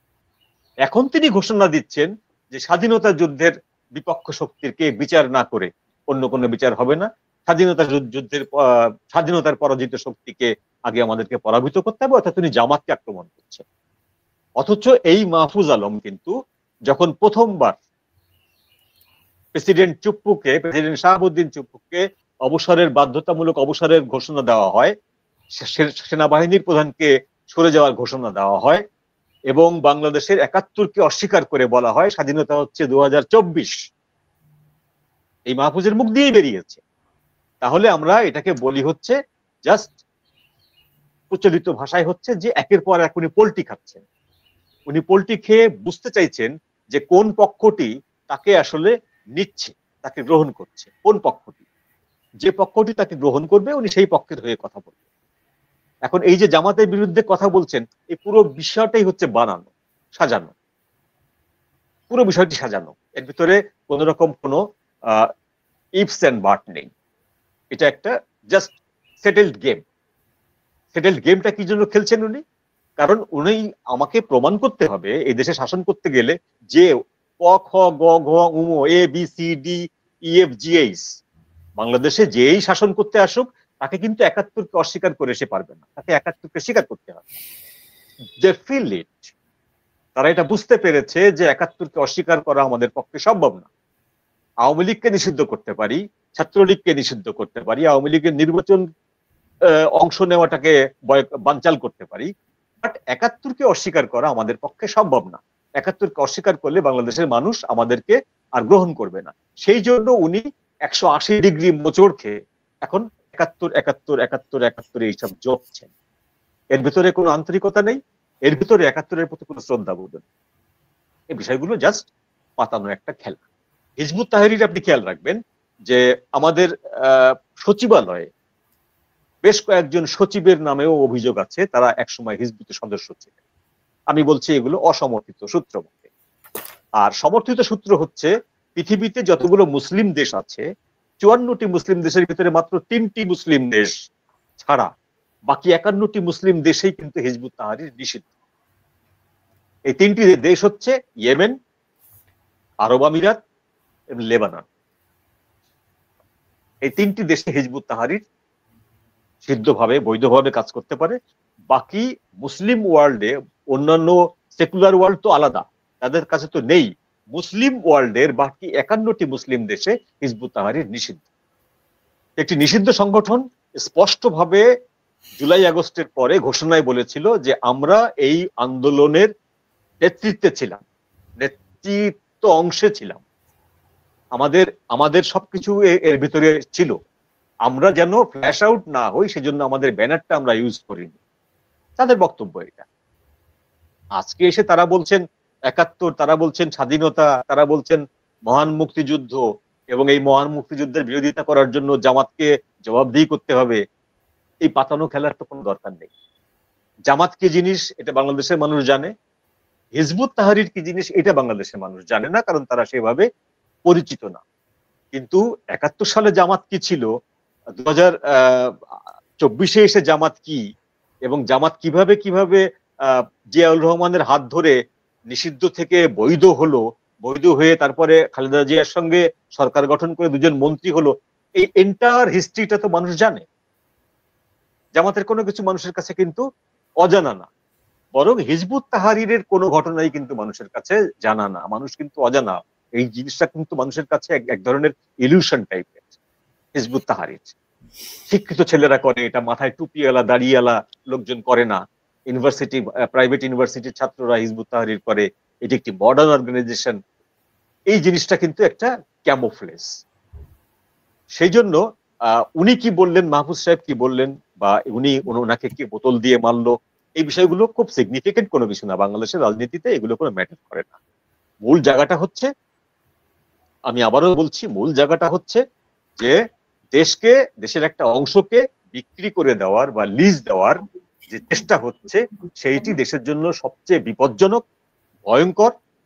সেইটি ঠেকাবার জন্য যদি আমাদের সেনাবাহিনী ব্যর্থ হয়, তাহলে এই সেনাবাহিনী যতই বড় গলা করে বলুক না কেন যে আমরা জাতির জন্য নিবেদিত, আমরা জাতির জন্য এই করেছি সেই করেছি, আমাদের আত্মত্যাগ, সবকিছু কিন্তু পানিতে পড়ে যাবে, সবকিছু ব্যর্থ হয়ে যাবে। আমার 1 ইঞ্চি মাটিও, আমার সব দেশের যে কোনো জায়গার 1 ইঞ্চি মাটিও আমি কোথাও তো লিজ দিতে রাজি না। আমি তো লিজ দেব না, আমার তো স্বাধীনতা এই জন্য আসে। তো এই জিনিসটাকে লিগালাইজ করার জন্য যতগুলো খেলা খেলা হবে, সবগুলো খেলাই হচ্ছে এই ডিজাইনের মধ্যে খেলা হচ্ছে। এবং এটা যদি আমরা জনগণরা না বুঝি, আমরা অন্ধকারে থেকে যাব। আর আমাদের সেনাবাহিনী যদি না বুঝতে পারে, সেনাবাহিনী যদি তড়িৎ অ্যাকশন নিতে না পারে এর বিরুদ্ধে, তাহলে বুঝতে হবে যে আমরা সেনাবাহিনীকে জনগণের ট্যাক্সের পয়সায় যে প্রতিপালন করছি, আমাদের সেই পয়সাগুলোই জলে গেছে। জি, সুমি খান, আপনি জঙ্গিদের নিয়ে অনেক কাজ করেছেন। সেনাবাহিনীর ভেতরে একটি অংশের উপরে হিজবুতের অনেক প্রভাব আপনি নিশ্চয়ই জানেন, এবং হিজবুতের ধরেন তারা হলি আর্টিজানে যখন হামলা করে, তখন অনেক প্রকাশ্যভাবে হিজবুতের কর্মকাণ্ড আমাদের সামনে আসে। আমরা জানি যে জামাত এবং হিজবুতের মধ্যে একটা বড় ব্যবধান আছে। জামাত করে ধরেন সমাজের একটা একটা শ্রেণীর কাঠামোর বিন্যাসে একটা দরিদ্র নিম্নাংশ, আর হিজবুত করে সমাজের উঁচু শ্রেণীর শিক্ষিত অংশ। এবং পৃথিবীর যেসব দেশে হিজবুতিদের কর্মকাণ্ড আছে, তারা প্রথমে সেই দেশের সেনাবাহিনীকে আক্রমণ করে বা সেনাবাহিনীকে দখল করে বা প্রভাব বিস্তার করে, যেভাবে করি বলি না কেন। বিভিন্ন সময় আমাদের ক্যান্টনমেন্ট গুলোতেও আমরা হিজবুতের কর্মকাণ্ডগুলো দেখেছি। আপনি এই বিষয়ে যদি আমাকে একটু বলতেন, সেই সঙ্গে এখন আমাদের সেনাবাহিনী কোন অবস্থানে রয়েছে। যেই যেই সংখ্যাটি মঞ্জুরুল হক বললেন যে আমাদের সেনাবাহিনীর দায়িত্ব আমাদের দেশের স্বাধীনতা, সার্বভৌমত্ব রক্ষা করা, তারা যদি ফেইল করে এখানে সবকিছুই প্রশ্নবিদ্ধ হবে। আসলে প্রশ্ন করারও কোনো আমাদের আর জায়গা থাকবে না, দেশ না থাকলে আর কোনো কিছুর অস্তিত্ব থাকবে না। ফলে এই পুরো বিষয়টি মিলিয়ে যদি আপনি আমাদেরকে একটা ধারণা দিতেন। সুলতানা, আমি খুব ছোট একজন সাংবাদিক, খুব সাধারণ একজন সাংবাদিক, কিন্তু আমার যেহেতু কাছে থেকে এগুলো নিয়ে কাজ করা হয়েছে, অসংখ্য জঙ্গির ইন্টারোগেশন বলুন চাই, অসংখ্য জঙ্গিদের যখন আটক হয়েছে, সেই লস্করে তৈয়বার জঙ্গি যখন কুমিল্লা বর্ডারে ধরা পড়ে, আমরা ডিবিতে ওদের কানা হলো ধরে, সে সময় যে কজন সাংবাদিক ছিল, আমি ছিলাম, তারই সাথে সাথে যতদিন আমি চট্টগ্রামে বিভিন্ন জঙ্গি ধরা পড়েছে মাদ্রাসাগুলোতে, আমি ওদের ইভেন শেষ এ পর্যন্ত বাগমারাতে বাংলা ভাইয়ের সহযোগীদের ইন্টারভিউ। দেখুন, এখানে এটা মনে করার কোনো কারণ নেই জামাতের বা হিজবুতের তফাৎ আছে বা কি আছে, not at all, not at all. জঙ্গিদের ব্রেনলেস পিপল বলা হয় ওদেরকে, ঠিক আছে? ওরা, আপনি আইএসআইএস কে দেখুন, সিরিয়ার যে আমি আপনার সাথে কালকে আলাপ করছিলাম, আমি জানি না আপনার সঙ্গে আলাপ করেছিলাম কিনা, এটা একটুখানি বলছিলাম সেটা। সিরিয়াতে বলুন, আফগানিস্তানে বলুন, আমার যে বন্ধু, সাংবাদিক বন্ধুরা বা ইন্টেলেকচুয়াল ফ্রেন্ডরা আছে দীর্ঘদিন, তাদের যে এক্সপিরিয়েন্সগুলো, আমাদের যে 71-এর এক্সপিরিয়েন্সগুলো, কোনো ডিফারেন্স নেই। ওখানেও তালিকা করে বুদ্ধিজীবীদের হত্যা করা হয়েছে, এখানেও। এই যে বুদ্ধিজীবীদের টার্গেট, হিজবুত বুদ্ধিজীবীদের টার্গেট করা বা সেনাবাহিনীকে টার্গেট করা জামাতকে করেনি? জামাত ইসলামের আমির গোলাম আজমের ছেলেকে, ব্রিগেডিয়ার আজমি, সেনাবাহিনীর মধ্যে কি তাদের জামাতিকরণ করেনি? জিয়াউর রহমান আমাদের সংবিধানকে ইসলামীকরণ করেনি? সেটা কেন? জামাত ইসলামীকে, গোলাম আজমকে নাগরিকত্ব কে দিয়েছে? জামাতকে রাজনীতি করার স্বাধীনতা বা অধিকার কে দিয়েছে? জিয়াউর রহমান। ধর্মভিত্তিক রাজনীতি, বঙ্গবন্ধু দেশে এসে ধর্মভিত্তিক রাজনীতি নিষিদ্ধ করেছিলেন। বঙ্গবন্ধুকে হত্যা করার পেছনে কারণ তো এটাও ছিল। সুতরাং এটা মনে করার, হিজবুত বলুন, হিজবুত তাহরির বলুন, হেফাজতে ইসলামী বলুন, আরেকটা বিষয় বুঝতে হবে, আনসারুল্লাহ বাংলা টিমের আজকে জসিমউদ্দিন রহমানি কেন জয় বাংলা, কেন আওয়ামী লীগ নিষিদ্ধ করতে, জাতীয় সঙ্গীত নিষিদ্ধ করতে, আনসারুল্লাহ বাংলা টিমের প্রধান যে অভিজিৎকে হত্যা করেছিল, এই জসিমউদ্দিন রহমানিকে সবার আগে মুক্ত করতে হয়েছে কেন জেলখানা থেকে? কেন সেই সুইডেন আসলাম থেকে শুরু করে যতগুলো শীর্ষ সন্ত্রাসী ছিল তাদের সবাইকে প্রথম দিনই জেলখানা থেকে সবাইকে ছেড়ে দেয়া হলো? জিনিসগুলোকে আমাদেরকে রিলেট করতে হবে সুলতানা। হ্যাঁ, এখানে ওইভাবে আপনার ইকুয়েশন মেলানোর কোনো সুযোগ নেই যে এরা আর্মিকে টার্গেট করছে, এরা বুদ্ধিজীবীতে, নট এট অল। মনে রাখতে হবে যে প্রথম থেকেই ওরা বাংলাদেশ নামক দেশটি যাতে জন্ম না হয়, বাংলা সংস্কৃতি, বাংলা ভাষা, বাঙালি জাতীয়তাবাদ, এথনিক ক্লিনজিং বলতে যেটা বোঝায় সেটা দেশে দেশে এবং মুসলিম দেশে মুসলিমদেরকে দিয়েই করানো হচ্ছে। একইভাবে বুঝতে হবে খোলাফায়ে রাশিদিনের সময়টা আপনাকে চিন্তা করতে হবে। আমাদের হযরত মুহাম্মদ নবীজি হযরত মুহাম্মদ সাল্লাল্লাহু আলাইহি ওয়াসাল্লামের বংশ নিশ্চিহ্ন করেছে কারা? মুসলমানরাই তো। হ্যাঁ, যারা মুসলিম হয়েছিল তারাই তো।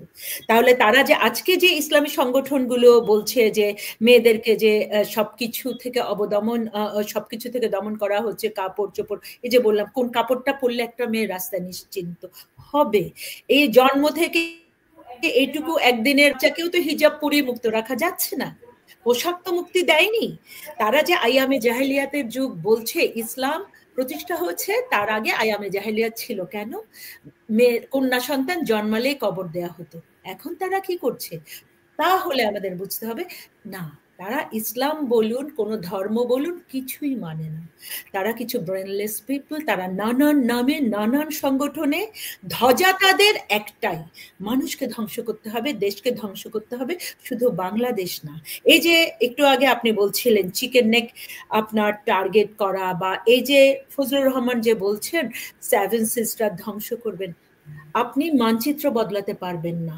ভারতকে টার্গেট কেন করা? কারণ ভারত 71-এ আমাদেরকে, বাংলাদেশের কোটি কোটি মানুষকে আশ্রয় দিয়েছিল এবং বাংলাদেশের মানুষের মুক্তির জন্য তারা নিজেরা গোয়াল ঘরে থেকে, আমি ত্রিপুরার একজন সিপিএম এর সংসদ সদস্যকে চিনি যার পরিবার গোয়াল ঘরে থেকে বাংলাদেশের মানুষদেরকে তাদের বাড়িতে আশ্রয় দিয়েছিলেন, যে কারণে তাদের সঙ্গে এখনো বাংলাদেশের মানুষদের এমনই সম্পর্ক। সেই মানুষগুলো দেশে এসে তাদেরকে ভোলেনি। তার সন্তানের বিয়েতে তাদেরকে এইভাবে আমন্ত্রণ জানানো হয়েছে, ঢাকাতে 5 তারা হোটেলে তাদেরকে রেখে তার সন্তানের বিয়েতে সেই সিপিএম তাকে, সেই সিপিএম সাংসদের পরিবারকে তারা যে আপনারা এলেই আমার সন্তানের, আমার ছেলের বিয়ে হবে, না হলে হবে না। এই যে বন্ধনটা ভারতের সাথে বা প্রতিবেশী রাষ্ট্রের সাথে আমাদের হয়েছে, আত্মিক বন্ধন, নিরাপত্তার বন্ধন, সেই বন্ধনটাকে ক্ষুণ্ণ করবার জন্য আজকে বেনাপোল বন্দরে সবগুলো পণ্যের ট্রাক আটকে গেছে, পণ্যগুলো যেতে দেবে না। এই যে ভারতের সরকারের মধ্যে, ভারতের জনগণের মধ্যে বাংলাদেশ বিদ্বেষটা তৈরি করাও একটা সুপরিকল্পিত ষড়যন্ত্রের অংশ। ফজলুর রহমান একজন সেনা কর্মকর্তা, তিনি অভিজ্ঞ, তিনি প্রশিক্ষণে, বাংলাদেশের সেনাবাহিনী প্রশিক্ষণের একটা পার্ট তো ভারতেও প্রশিক্ষণ নেওয়া, তাই না? ওনারা তো দেখে এসছেন ভারতের সেনাবাহিনীর সাথে তাদের নিয়মিত বৈঠক হচ্ছে। তিনি তো জানেন চিকেন নেকে প্রতিটি পলে পলে, প্রতিটি ধূলিকণাতে শক্তিশালী সেনাবাহিনী অবস্থান করে। তিনি তো জানেন চিকেন নেক দখলের দূরতম চিন্তাও তার ভিত্তিহীন, খুদে উড়িয়ে দেওয়ার মতো। এই কথাগুলো বলে মানুষকে উত্তেজিত কেন করেন? আজকে উনি করিডোরটা যে দিচ্ছেন, কিসের মানবিক করিডোর? স্যার যেটা বললেন যে এখানে যখন চায়না আক্রমণ করবে, চায়নাকে খুব তেল মারলেন, তোমরা চিন্তা করো না, এই সে ভারত আমরা দখল করে তোমাদের হাতে তুলে দিব বা হ্যান ত্যান। চায়নাও জানে এই কথাগুলো একেবারে একটা কি বলবো যে বালক সুলভ কথাবার্তা বলতে যেটা বোঝায়। তাহলে এই কথাগুলো উপদেষ্টা বলে এসছেন, উনি মনে করছেন এই যে বাংলাদেশের নাগরিকদেরকে জোর করবেন। মাহফুজ এখানে, মাহফুজ তার পূর্ব অভিজ্ঞতাতে সে ফরহাদ মাজারের টিমের সাথে ছিল, ফরহাদ মাজার তাই তার নাম প্রস্তাব করেছিল তাদের টিম থেকে। এবং তাদের এই যে স্যার যেটা বললেন যে বামের সাথে, অতি বাম বলুন, চীনপন্থী বলুন, তাদের যে এই যে লাল বদর নামটা যে যুক্ত হয়েছে, আল বদরের সাথে লাল বদর কতটা কলঙ্কজনক।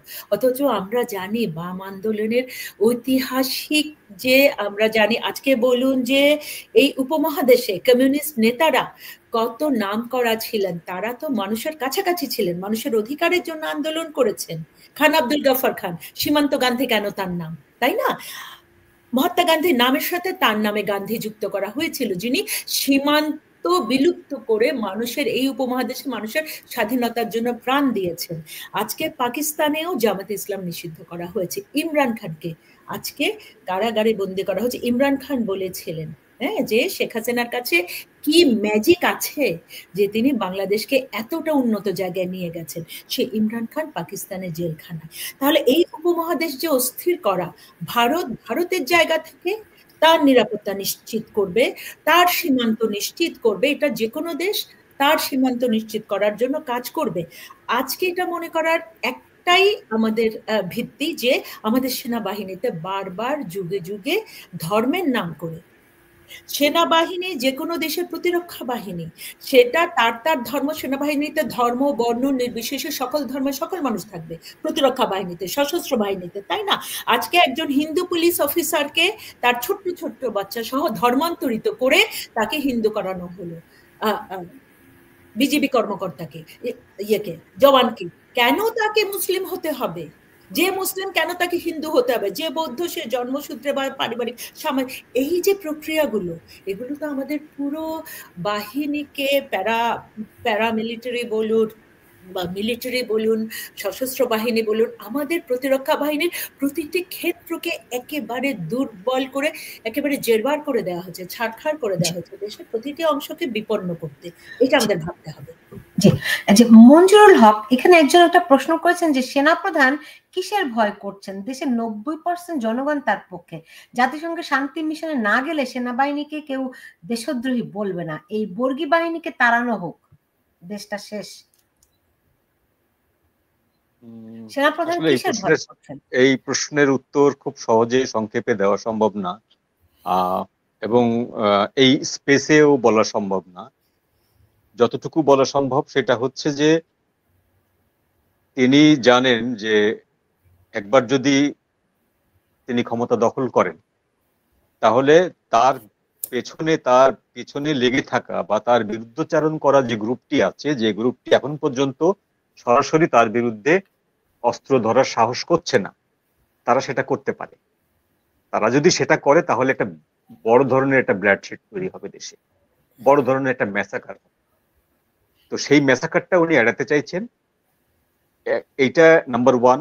নাম্বার 2 হচ্ছে যে একবার দায়িত্ব নিলে দেশ এখন যে অবস্থায় গেছে সেই জায়গা থেকে রিগেইন করার কোনো আলাদিনের চেরাগ সেনাবাহিনীর প্রধানের কাছে নেই, পারবেন না। আর যদি উনি এই দায়িত্ব নিয়ে ভারত থেকে শেখ হাসিনাকে দেশে প্রত্যাবর্তন করিয়ে আবার প্রধানমন্ত্রী বানানোর বিষয়ে কাজ করেন, তাহলে উনি জনগণের একটি অংশের কাছে জাতীয় মির্জাফর হিসাবে পরিগণিত হবেন, রেডিক্যাল অংশের কাছে। আবার এই দায়িত্ব নেওয়ার পরে জাতিসংঘ থেকে চাপ আসবে বাংলাদেশ সেনাবাহিনীর, যারা যারা ওখানে কাজ করছে এদেরকে দেশে পাঠিয়ে দেওয়া হবে, নতুন করে কাউকে নেওয়া হবে না। এটা হচ্ছে একটা হচ্ছে ডিসক্রেডিট, 2 হচ্ছে বিশাল অঙ্কের টাকা পয়সার লেনদেন আছে এখানে, বিলিয়ন বিলিয়ন ডলারের ব্যাপার স্যাপার আছে। এরকম 3-4টি ঘটনার কারণে সেনাবাহিনী প্রধান প্রথম থেকেই জানিয়ে দিয়ে আসছিলেন যে তিনি রাষ্ট্র ক্ষমতা নেওয়ার ব্যাপারে ইচ্ছুক নন। কিন্তু কতদিন কতদিন আমাদের প্রশ্ন হচ্ছে, নাগরিক হিসাবে আমাদের প্রশ্ন হচ্ছে কতদিন, যখন আপনি দেখবেন যে আপনি যে নাগরিকের ট্যাক্সের টাকায় প্রতিপালিত হচ্ছেন, যে নাগরিক আপনাকে দেশের সর্বোচ্চ পদে বসিয়েছে এবং আপনি বাংলাদেশের সবচেয়ে সুবিধাভোগী অংশের প্রধানতম নেতা। আমাদের সেনাবাহিনী বাংলাদেশের সুবিধাভোগী অংশ, এতে কোনো সন্দেহ নেই, কারণ এই বিষয়ে কোনো দ্বিমত নেই। তাদের ফ্যাসিলিটিস কি কি দেওয়া হয়, বিশেষ করে গত আওয়ামী লীগ সরকারের 15 বছরে তারা যে সুযোগ সুবিধাগুলো পেয়েছেন, অতীতের কোনো সময় কিন্তু এই সুযোগ সুবিধাগুলো সেনাবাহিনী এনজয় করেনি, এই গত 15 বছর যেটা করেছে। তাহলে এই সুযোগ সুবিধা পাওয়ার যে ক্রেডিবিলিটি, সেটা তো নষ্ট হবে। আপনি যদি জনগণকে রক্ষা করতে না পারেন, আপনি যদি দেশকে রক্ষা করতে না পারেন, যদি মনেই করে থাকেন যে আমার এই 4টি কারণে আমার ক্ষমতা দখল করা উচিত না, বা আমার এখানে স্টেক হোল্ডার হওয়া উচিত না, তাহলে তো দেশ ধ্বংস হবে। এখন তিনি যে চেষ্টা করছেন, তিনি যে বক্তব্য দিয়ে, বিবৃতি দিয়ে, দ্বিমত প্রকাশ করে, অমত প্রকাশ করে যে তিনি চেষ্টা করছেন, এটা আমরা বুঝতে পারছি। তিনি সরাসরি প্রেসিডেন্টকে মানে অপসারণের পক্ষে ছিলেন না, তাই প্রেসিডেন্ট থেকে গেছে। তিনি আওয়ামী লীগকে নিষিদ্ধ করার ব্যাপারে না করে এসেছিলেন, সেটা গৃহীত হয়নি। তো তিনি জানেন যে তার কোন কোন বক্তব্য গৃহীত হচ্ছে, কোন কোন বক্তব্য হচ্ছে না, তারপরেও তিনি ধৈর্য ধরে বসে আছেন। কিন্তু আমাদের ব্যাপারটা হচ্ছে যে এটা যদি কেউ, তার প্রতিপক্ষ যদি মনে করে যে এর থেকেও ভয়ঙ্কর ভয়ঙ্কর ঘটনা ঘটাবো আমরা, তারপরেও আমাদের সেনাবাহিনী চুপচাপ করে বসে থাকবে, তাহলে তারা ভুল করবেন। প্রতিটা জিনিসেরই একটা শেষ আছে, প্রতিটি অপেক্ষারই শেষ মুহূর্ত আসে। তো আজকে আমরা দেখছি যে হ্যাঁ, তিনি ক্ষমতা গ্রহণ করতে চাইছেন না, সরাসরি রাজনীতিতে আসতে চাইছেন না, এটি যেমন একটি বিষয়। তারপরে আরেকটি বিষয়, শমী খান যেটি খুব বিস্তারিত বলেছেন যে মোরালিটিটা কোন জায়গায় ধ্বংস হয় জানেন? মোরালিটিটা ধ্বংস হয় যখন আমি ন্যাশনালিটিটাকে আমার রিলিজিয়ন দিয়ে ডিফাইন করতে চাই। বাংলাদেশ সেনাবাহিনীর ভিতরে কিন্তু রবীন্দ্রসঙ্গীতের চর্চা হয় না, রবীন্দ্রনাথ ঠাকুরের বা নজরুলের গানের প্রতিযোগিতা হয় না, প্রতিযোগিতা হয় কিরাত প্রতিযোগিতা। আমরা পত্রপত্রিকায় দেখি কিরাত প্রতিযোগিতায় অমুক ফার্স্ট হয়েছেন, অমুক সেকেন্ড হয়েছেন।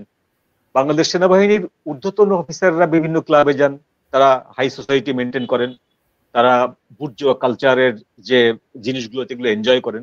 কিন্তু সাধারণ স্তরের সৈনিকরা যারা গ্রাম থেকে এসেছে, এদের 80 থেকে 90% হচ্ছে ধর্মভিত্তিক চিন্তা ভাবনা করে।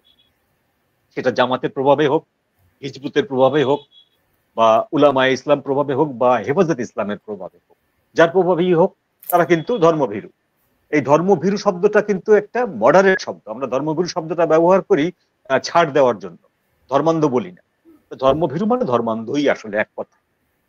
অর্থাৎ আপনাকে যখন গিলিয়ে দেওয়া হবে যে এটা তোমার, যেমন পাকিস্তান, আমি একটা রেফারেন্স দিই। পাকিস্তানের সেনাপ্রধান পাকিস্তানের সৈন্যবাহিনীকে উজ্জীবিত করেন কি দিয়ে? যে তোমারা তকদীর पर लिखा हो, যে লড়না হে তো হিন্দু কো সাথ লড়না, এই তকদীর पर लिखा हो। অর্থাৎ একজন সাধারণ সৈনিক, সেপাই, সে বুঝতে পারছে জন্মের সময় তার কপালের মধ্যে লেখা হয়ে গেছিল তাকে হিন্দুর সঙ্গে লড়াই করতে হবে, তাই না হলে তার ইমান বাঁচবে না, তার আমান বাঁচবে না। ইমান এবং আমান, আমান শব্দটা তারা উর্দুতে বলে, এই দুটো সব বাঁচাকের জন্য তাকে কি করতে হবে? ফাইট টু হিন্দুস, এই কথা বলে উনি ওনার সৈন্যদেরকে উজ্জীবিত করেন। এখন সেই সেম ঘটনা কি বাংলাদেশের ক্ষেত্রে ঘটে না? বাংলাদেশের সেনা প্রধান না, বাংলাদেশের বিভিন্ন সেনা কর্মকর্তারা কি হাদিসের বয়ান দেন না? ভাষণে দেন, হাদিস থেকে, কোরআন শরীফ থেকে তারা বিভিন্ন উদ্ধৃতি দেন। কেন দেবেন? কারণটা হচ্ছে এই জিনিসটা তাদের সাধারণ সৈন্যদের কাছে বোধগম্য হয়, সহজে বোধগম্য হয়। সহজে বোধগম্য হওয়ার কারণে, যেমন নারীকে রক্ষা করার জন্য কি বলে, আমি তোমার মায়ের মতো।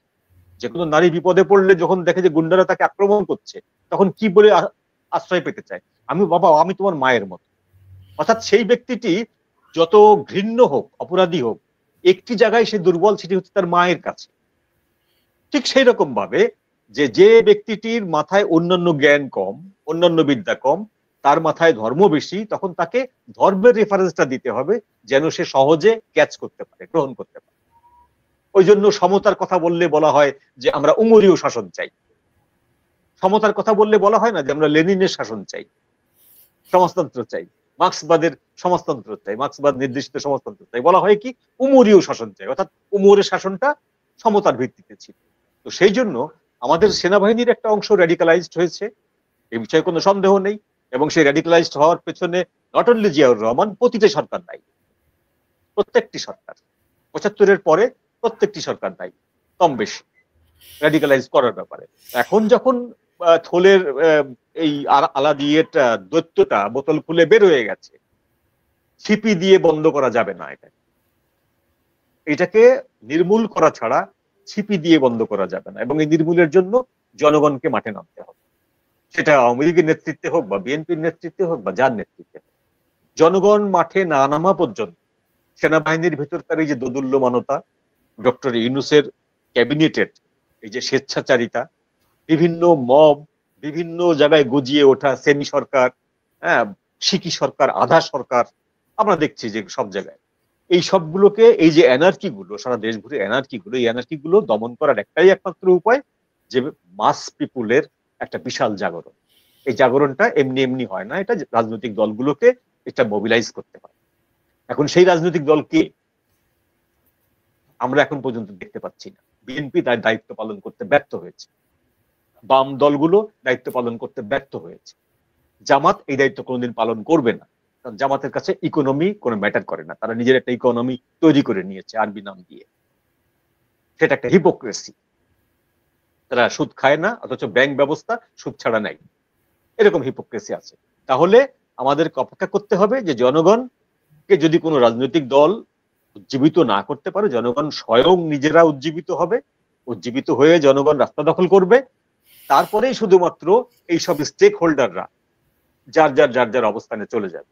আদারওয়াইজ বাংলাদেশ যে পরাশক্তির একটা প্র্যাকটিস গ্রাউন্ড হয়ে গেছে, এই জায়গা থেকে বাঁচার কোনো রাস্তা আমাদের নাই। আমরা চারটি শক্তির কামানের গোলার সামনে দাঁড়িয়ে আছি ইন দিস মোমেন্ট, চারটি পরাশক্তি।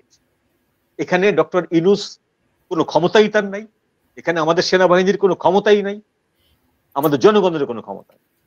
যে পরাশক্তিগুলো এখানে স্টেক হোল্ডার আমরা হয়ে আছি, পরাশক্তিগুলোর স্টেক হোল্ডার হতে যাচ্ছে বাংলাদেশ, প্র্যাকটিস গ্রাউন্ড, সেই পরাশক্তিগুলোর কাছে আমরা খুবই নগণ্য, খুবই তুচ্ছ। তো আমাদের জাতিকে এইভাবে এই হায়নার সামনে ফেলে দেওয়া, বাঘের সামনে হায়না, বাঘ, সিংহ, এদের সামনে ফেলে দেওয়ার কোনো অধিকার কারণ নেই। সেটা ফেলে যখন দিচ্ছে, সেটা আবার আমাদের আর একটা শিক্ষিত অংশ মেনেও নিচ্ছে। Very unfortunate. আমি জানি না যে সমাধানটা কোন জায়গায়। হ্যাঁ, খুবই কি বলবো, উদ্বিগ্ন হওয়ার মতো কথা বলছেন। তারপরে তো মানে আশা নিয়ে তো মানুষকে বেঁচে থাকতে হয়। আজকে আপনি বললেন যে বিএনপি সম্পূর্ণভাবে ব্যর্থ হয়েছে। আমার মনে হয় একটু বিএনপিকে ধন্যবাদ দেওয়া উচিত। এখনো পর্যন্ত তাদের কারণে রাষ্ট্রপতি আছে, রাষ্ট্রপতিকে তারা অপসারণ করতে চেয়েছিল, সেনাপ্রধানকে অপসারণ করতে চেয়েছিল। এগুলি সবই বিএনপি কিন্তু আমার এখানে সুলতান, আমার একটু দ্বিমত আছে। রাষ্ট্রপতি না থাকলে কি হয়, রাষ্ট্রপতি থাকলেই বা কি হয়? রাষ্ট্রপতি কি আওয়ামী লীগের নিষিদ্ধ হওয়া ঠেকাতে পেরেছে? তার কাছে কোনো ফাইল গেছে? এই যে ডক্টর ইউনূস এতবার বিদেশ সফর করে আসলেন, কোন একবার সফর করে এসে রাষ্ট্রপতির কাছে রিপোর্ট করেছে? করেননি।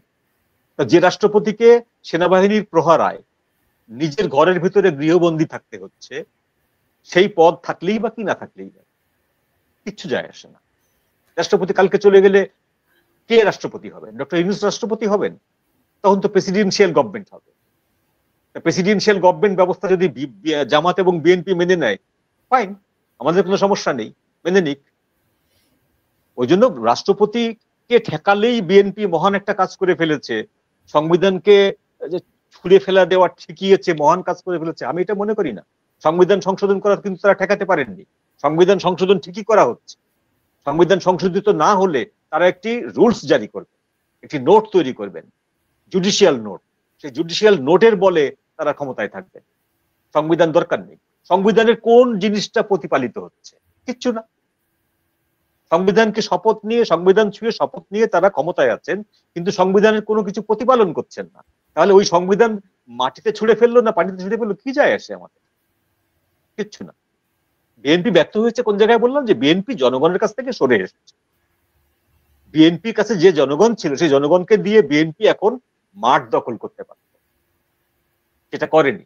বিএনপি মনে করছে নির্বাচন হলে একেবারে লাইক অ্যাজ ওয়াটার, আমরা 280-290টি আসন পেয়ে জয়ী হয়ে যাব, এই এরকম একটি স্বপ্ন দেখে বসে আছে।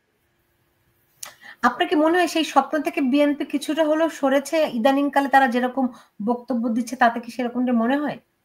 না, সরেনি। তাদেরকে সামরিক বাহিনী থেকে কিছু কিছু ব্রিফিং করা হয়েছে, সেই ব্রিফিং এর কারণে তাদের এই বক্তব্যগুলো চেঞ্জ হচ্ছে। এটা আবার একদিন পরে দেখবেন চেঞ্জ হয়ে গেছে।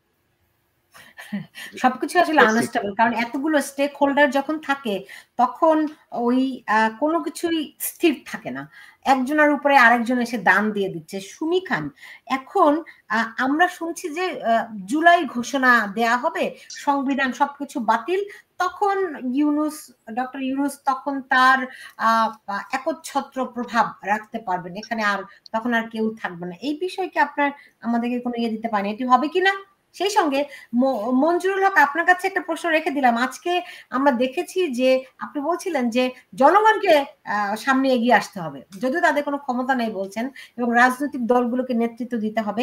সেই জায়গাটি থেকে আজকে আমরা দেখলাম যে আওয়ামী লীগ মাঠে নেমেছে তাদের নিষেধাজ্ঞা উপেক্ষা করে, এবং সারা বাংলাদেশে তারা সমাবেশ করেছে।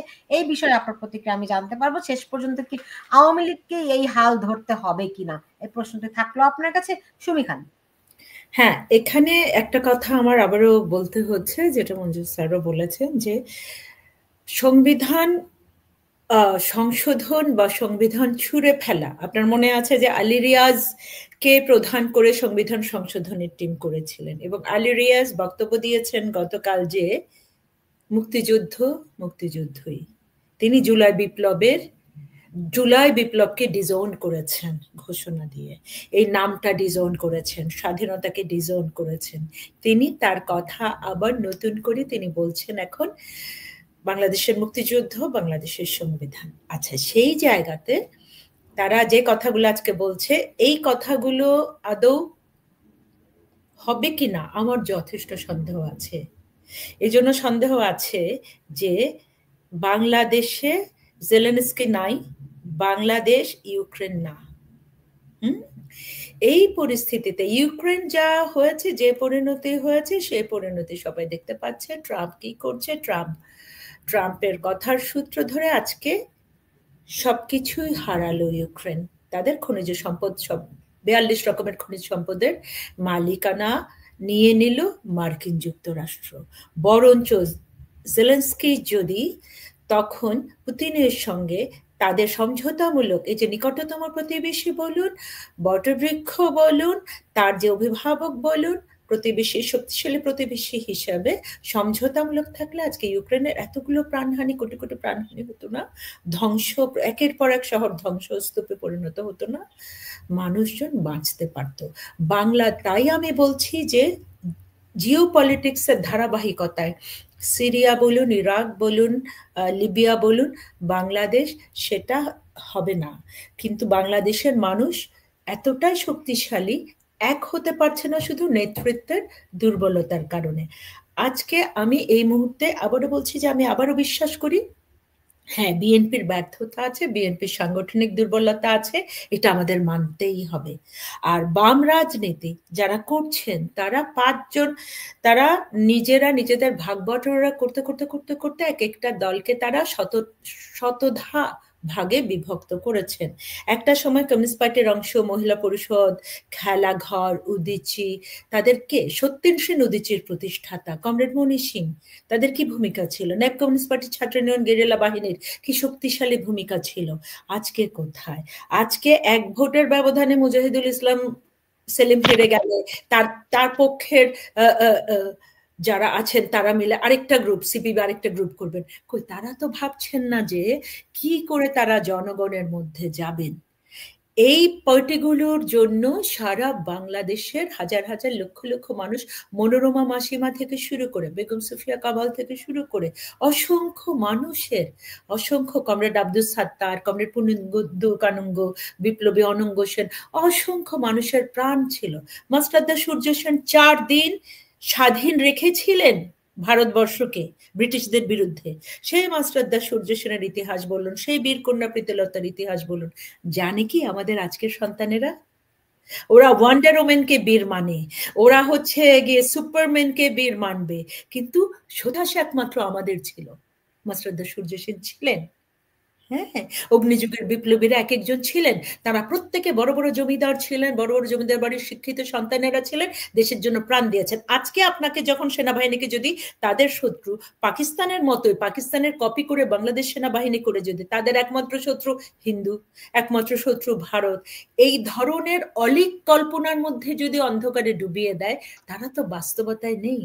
আমি কতটা মুসলমান, আমি কতটা মুসলমানিত্ব ওই শ্রেষ্ঠত্বের প্রতিযোগিতায় তো পৃথিবীর সবগুলো মুসলিম দেশই শেষ হয়ে গেল, ধ্বংস হয়ে গেল। আজকে সৌদি আরবে প্রাথমিক পুস্তকে রামায়ণ মহাভারত ওদের পাঠ্যপুস্তকে যুক্ত করেছে। কেন? সারা পৃথিবীর ইতিহাস পড়তে হবে, জানতে হবে।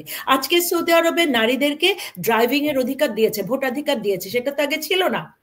তাহলে আজকে বাংলাদেশকে ভাবতে হবে, বাস্তবতায় আসতে হবে। সুতরাং ধর্ম বর্ণ নির্বিশেষে মানুষকে সবার আগে মানুষের অধিকার, সবার আগে মানুষকে সম্মান দেওয়ার অধিকার ভাবতে হবে।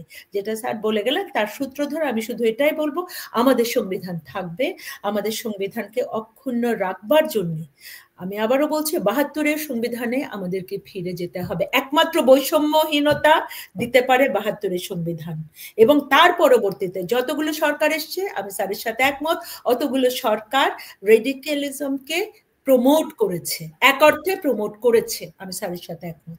কারণ প্রমোট যদি নাই করতেন, তারা তার বিরুদ্ধে কঠোর প্রতিরোধে গোয়েন্দা সংস্থাগুলো তৎপর থাকতো। সেনাবাহিনীতে কেন জাতীয় সঙ্গীত, বাংলা সংস্কৃতি, রবীন্দ্রনাথ, নজরুল, এই চর্চাগুলো রেগুলার করা, লালন বলুন, আমাদের পঞ্চকবি বলুন, আমাদের লোকগান বলুন, এই চর্চাগুলো আমাদের অংশ, আমাদের শক্তি। এটা কিন্তু ভাবে না তারা, এটা ভাবাতে হবে।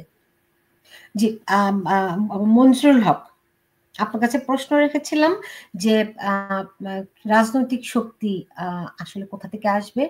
বিএনপির কথা আপনি বললেন, আজকে আমরা আওয়ামী লীগকে দেখলাম যে এই 5ই আগস্টের পরে প্রথমবারের মতো তারা এতগুলো মিছিল করতে পারলো, এটা একটা মাইল ফলক বোধহয়। জি, জনগণের একটা অসুবিধার জায়গা হচ্ছে যে জনগণ চরম নির্যাতিত, নিপীড়িত হওয়ার পরেও ঠিক কিভাবে মাঠে নামতে হয়, কোন দিন কোন ভাবে কি দাবি নিয়ে নামতে হয়, এই জিনিসটি বুঝে উঠতে পারে না। এই বিষয়টি তাদেরকে বোঝায় হচ্ছে পলিটিশিয়ানরা, রাজনৈতিক দলের 2জন লোক 1000-2000 জনগণকে নেতৃত্ব দেয়। ব্যাপারটা হচ্ছে এই জায়গাটায়। তো জনগণ কিন্তু গত 8 মাস 9 মাসের যে অবস্থা, প্রথম 2 মাস পরেই কিন্তু জনগণের মোহভঙ্গ ঘটে গেছে। জনগণ কিন্তু এখন আর সেই মোহাবিষ্ট নয়। জনগণ এখন মাঠে নামার জন্য সর্বতোভাবে প্রস্তুত, কিন্তু জনগণকে মাঠে নামার জন্য কেউ আহ্বান করছে না। এখন যে আহ্বান করবে, জনগণ তার ডাকেই কিন্তু রাস্তায় নামবে, রাজপথে নামবে। এটা হলো বাস্তবতা। এখন যদি আওয়ামী লীগ আহ্বান করে, যদি আওয়ামী লীগ শক্তি সঞ্চয় করে নিষিদ্ধ হওয়ার পরেও তারা যদি সাহসী হয়ে রাস্তায় নামে, ডেফিনেটলি তাদের পিছনে জনগণকে পাবে, জনগণ কিন্তু মাঠে নামবে। এবং জনগণের সামনে আগামী 2 মাসে বা আগামী 4 মাসে এমন কোনো সুখবর নেই যে সুখবরটা দিয়ে জনগণকে ঘরে আটকে রাখা যায়। দ্রব্যমূল্য থেকে শুরু করে তার জীবনযাপন, তার চাকরি, 2 লক্ষের উপরে মানুষ বেকার হয়েছে গত আগস্ট মাসের পর থেকে, 2 লক্ষের উপরে শ্রমিক বেকার হয়েছে, প্রায় 250 মতো কারখানা জ্বলে গেছে, শেষ হয়ে গেছে, যেগুলো কারণে নতুন করে তৈরি হয়নি। গত 9 মাসে $1 নতুন করে কোথাও ইনভেস্টমেন্ট হয়। আগের যে ইনভেস্টমেন্ট গুলো ছিল সেই ইনভেস্টমেন্ট গুলো চলে গেছে। বাংলাদেশ থেকে 37% গার্মেন্টস অর্ডার চলে গেছে, ভিয়েতনামে চলে গেছে, ভারতে চলে গেছে। তো সুতরাং সবকিছু মিলিয়ে অর্থনীতির খুব করুণ দশা। এখন ব্যাংক নোট ছাপিয়ে আমাদের গভর্নর সাহেব হয়তো মুদ্রাস্ফীতি রোধ করতে চাইবেন, কিছু টেকনিক্যাল কারণ দেখিয়ে ব্যাংক সেক্টরটাকে হয়তো অস্থির হওয়া থেকে বাঁচাতে চাইবেন, ব্যাংকে তারল্য সংকট হলে সেটার যোগান দেবেন, সবকিছু ঠিক আছে, কিন্তু এই জিনিসটাই দিন শেষে জনগণকে সন্তুষ্ট করবে না। কারণ জনগণকে এখনই 70 টাকা করে মোটা চাল কিনতে হচ্ছে, হয়তো আগামী 2 মাস পরে এটাই 100 টাকা দিয়ে বা 90 টাকা করে কেজি কিনতে হবে, কিন্তু তার আবার 1 পয়সাও আয় বাড়েনি। সেই জনগণ মাঠে নামার জন্য প্রস্তুত। এখন যে দলটি সাহস সঞ্চয় করে তাদেরকে মাঠে নামার জন্য ডাক দেবে, জনগণ তাদের ডাকে চলে আসবে। এটা হলো পলিটিক্সের বেসিক জায়গা, আসতেই হবে, না এসে উপায় নেই। এখন যদি আওয়ামী লীগ মনে করে যে না, তাদেরকে অন্য কেউ এসে আবার ক্ষমতায় বসিয়ে দিয়ে যাবে, ওইটা ভুল ধারণা। আওয়ামী লীগকে ক্ষমতায় আসতে গেলে ওই রাজনীতির যে সহজ সিম্পল যে ক্লজ গুলো, সেই ক্লজ গুলো সমাধান করেই আসতে হবে। সেই রাজপথে মিছিল করে, সেই অবরোধ করে, সেই হরতাল করে, সেই ঘেরাও দিয়ে বাধ্য করে তারপরে আসতে হবে। তো সেই আসার জায়গাটায় জনগণ তাদের পাশে যাওয়ার জন্য রেডি হয়ে আছে। এখন আওয়ামী লীগের জায়গায় যদি বিএনপি হয়, তাতেও জনগণ কিন্তু রাজি। আমি আগেই বলেছি বিএনপি এই কাজটি করবে না, বিএনপি এই জায়গাটা থেকে সরে গেছে, এখানে নেই বিএনপি। আর জামাতের এরকম কোনো ওই মোল্লা বাহিনী ছাড়া সাধারণ কৃষক কোনদিন জামাতের ডাকে আসবে। বাংলাদেশের 4 কোটির উপরে ভূমিহীন কৃষক, আর হচ্ছে বাকি 3-4 কোটি হচ্ছে ছোট কৃষক, এরা কখনো জামাতের ডাকে ঢাকা শহর ঘেরাও করবে না। সুতরাং জনগণকে রাস্তায় নামাতে গেলে দুটা শক্তিই পারত, এক হলো বিএনপি, এক আওয়ামী লীগ, আর বামরা পারত। বামরা তখন পারবে না, তারা এখন ডক্টর ইউনূসের প্ল্যানের কাছে বিক্রি হয়ে গেছে, তারা মেটিকুলাস ডিজাইনের কাছে নিজেদের অস্তিত্ব বিকিয়ে দিয়েছে। এখন মাঝে মাঝে চিৎকার করে জানান দেয় যে উই আর লাইভ, এখন লাইভ, মরিনি, এটা জানান দেওয়া। মাত্রই আমি আনু মোহাম্মদের একটি পোস্ট দেখলাম, সেখানে তিনি খুব একটা ইন্টারেস্টিং কথা বলেছেন, আমি আপনাকে একটু পড়ে শোনাতে চাই। আমি অবশ্য শেষ করতে চেয়েছিলাম, একটি প্রশ্ন আপনাদেরকে রাখতে চাচ্ছিলাম যে আমি দেখলাম যে আজকে যে আওয়ামী লীগের মিছিল করতে গিয়ে কয়েকজনকে 11 থেকে 12 জন মনে হয় আটক হয়েছে। তো আওয়ামী লীগ নিষিদ্ধ দল, তাই তাদেরকে আটক করা হয়েছে। হিজবুত তাহরিরও তো নিষিদ্ধ দল, তাদেরকে তো আটক করা হয় না, তারা তো প্রকাশ্যে মিছিল করতে পারে। জামাত শিবিরও তো দেশের আইন অনুযায়ী নিষিদ্ধ দল, তারা তো বিরাট বড় শোডাউন করতে পারে। এই যে পার্থক্য, নিষিদ্ধের মধ্যেও পার্থক্য, তো আওয়ামী লীগকে এরকম ধরপাকড় করলে, জ্বালাও পোড়াও করলে তারা মাঠে নামবে কিভাবে? ইতিহাস কি বলে মঞ্জুরুল হক? যত ধরপাকড় করবে তত বেশি মাঠে নামবে। পৃথিবীর ইতিহাস বলে যে যেখানেই ডিপ্রেশন, সেখান থেকেই দাবানলের সৃষ্টি। এটা অবধারিত। যত বেশি অত্যাচার করবে, যত বেশি নিষিদ্ধ করবে, যত বেশি জ্বালাও, তাদের উপরে গ্রেপ্তার জুলুম চালাবে, তত বেশি তারা অ্যারোগেন্ট হয়ে উঠবেই। এটা ঠেকাতে পারবে না। আনু মোহাম্মদ সাহেব যেটা কথাটা বললেন, এটা 10 দিন 15 দিন আগে হলে বলতেন না। এখন সুন্দর করে একটু রেফারেন্স দিলেন এই হিজবুতের, হেফাজতের।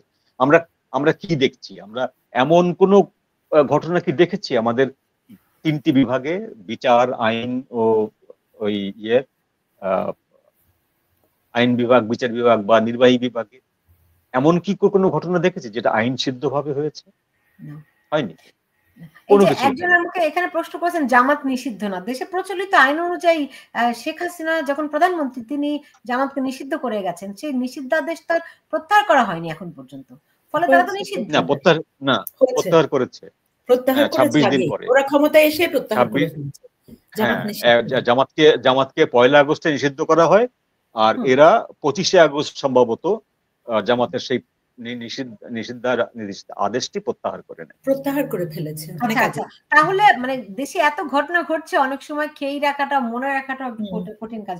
আমি বলেছিলাম আনু মোহাম্মদ এই কিছুক্ষণ আগে, 40 মিনিট আগে তিনি স্ট্যাটাস দিয়েছেন, সেখানে তিনি লিখেছেন প্রধান উপদেষ্টা থেকে শুরু করে তার সুযোগ্য প্রেস সচিব ও বিভিন্ন পদের কোন কর্তা ব্যক্তির ভাবসাব, কথাবার্তা ও কাজকর্ম খেয়াল করলে বিদেশি কর্পোরেট লবিস্টদের ছায়া পাওয়া যায়। চট্টগ্রাম বন্দর, করিডোর, সমরাস্ত্র কারখানা, অস্বচ্ছ তড়িঘড়ি, এলএনজি আমদানি চুক্তি, স্টার্লিং চুক্তি ইত্যাদি নিয়ে তাদের দৌড়ঝাঁপ, জবরদস্তি, গোপন গোপন ভাব, মিথ্যা বিজ্ঞাপনী গল্প এটাই নির্দেশ করে। মনে হচ্ছে বিভিন্ন সংস্কার কমিশন গঠন, রিপোর্ট, নানা মিটিং, প্রতিশ্রুতি সবই হচ্ছে লোক ভুলানো, সময় কাটানো খেলা। না হলে অনেকগুলো প্রয়োজনীয় সংস্কারের কাজ এর মধ্যে অগ্রসর হতে পারত। তাদের মনোযোগ জনপন্থী সংস্কারে নয়, অন্যত্র। এসব চলবে না। এর মধ্যে নতুন কিছু নেই। এই বোধটা এর ভিতরে নতুন কিছু নেই। আনু সাহেবের এই বক্তব্যের ভিতরে নতুন কিছু নেই। এই জিনিসটি যখন আমরা আগস্টে বুঝতে পারি, সেপ্টেম্বরে বুঝতে পারি, অক্টোবরে বুঝতে পারি, তার মতো পণ্ডিত ব্যক্তির এটা বুঝতে 10 মাস কেন লাগে? 9 মাস লেগে গেছে। এটা হচ্ছে একটা সাফাই দেওয়া, জাস্ট সে যে জনগণের পক্ষে আছে সেটার একটা সাফাই দেওয়া। এই যে ভদ্রলোক আজকে সাকি বলেছে যে চিটাগাং পোর্ট নিয়ে ভাবার সময় আমাদের এখন নাই। এই সাকি কি আনু মোহাম্মদের সাথের লোক না? বদরুদ্দিন উমর বলেছিলেন যে আওয়ামী লীগ আগামী 50 বছর আসতে পারবে না, উনি তো ওখান থেকে সরে এসছে। গত পরশুদিন বলেছেন খুব শিগগিরই আসতে পারবে না, 50 থেকে খুব শিগগিরিতে এসছে।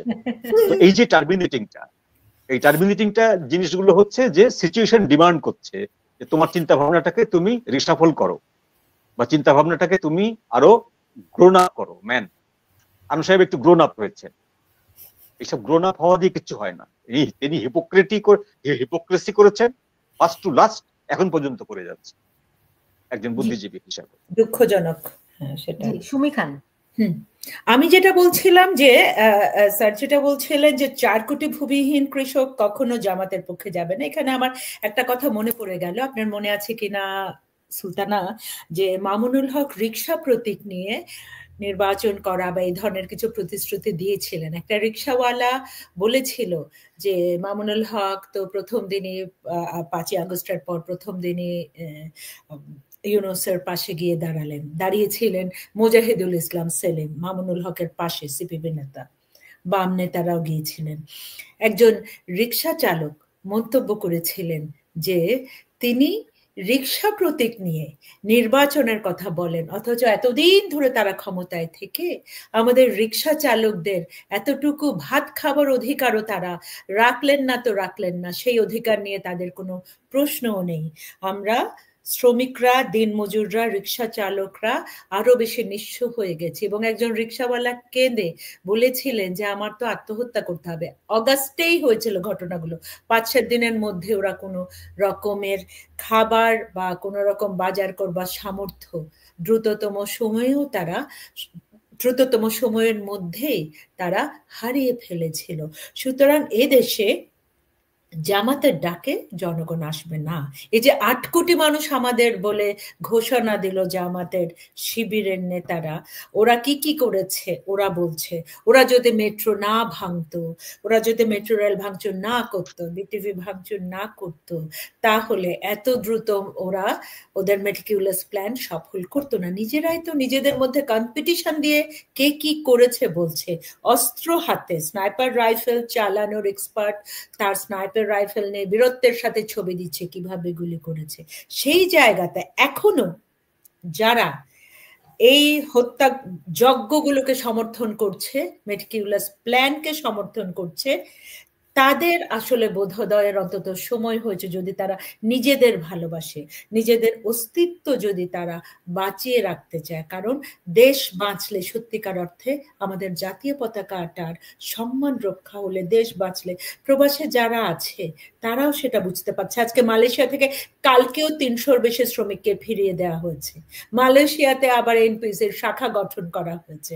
মালয়েশিয়া বরাবরই ছাত্র দলের বিএনপির, আমিও যখন 2011-তে গেছে আমি দেখেছি ওখানে বিএনপির 2005-এর পরে বিএনপির একটা বড় শক্তিশালী একটা গ্রুপ সেখানে আছে শ্রমিকদের মধ্যে। আর কিভাবে সিঙ্গাপুরে আপনার আজহারিকে নিষিদ্ধ করা হয়েছিল, জঙ্গি সংগঠনগুলো এলাকায় আছে তবে ওদেরকে নিষিদ্ধ করা হচ্ছে। তো এই জায়গা থেকে আমরা এটুকু বলতে পারি যে স্যারের কথার সূত্র ধরে যে আমরা জনগণের ইচ্ছাতে, জনগণের অধিকার রক্ষায়, নিজের অধিকার রক্ষায় এগিয়ে আসতে হবে। দরকার একটি সৎ নেতৃত্ব। সেই 14 দলের মতো কমরেড ফরহাদ এখন নেই, যিনি 14 দলের রূপরেখা তৈরি করেছিলেন। সেরকম একজন নেতা, একজন নেতৃত্ব দরকার, যার মধ্যে দিয়ে মুক্তিযুদ্ধের পক্ষের শক্তি 72-এর সংবিধান প্রতিষ্ঠা করতে, মানুষের অধিকার প্রতিষ্ঠা করতে আসবে। শেষ প্রশ্ন আমি শেষ করব, মঞ্জুরুল হক যদি বলতেন বিড়ালের গলায় ঘন্টাটি আসলে কে বাঁধবে? খুব কঠিন প্রশ্ন, কিন্তু এত কিছুর পরে আমি এতক্ষণ পর্যন্ত যা বলেছি সেই জায়গা থেকে যদি আমি কনক্লুশনটা আনি, তাহলে বিড়ালের গলায় এই মুহূর্তে ঘন্টা বাঁধার উপযুক্ত ব্যক্তি হচ্ছেন জেনারেল ওয়াকারুজ্জামান।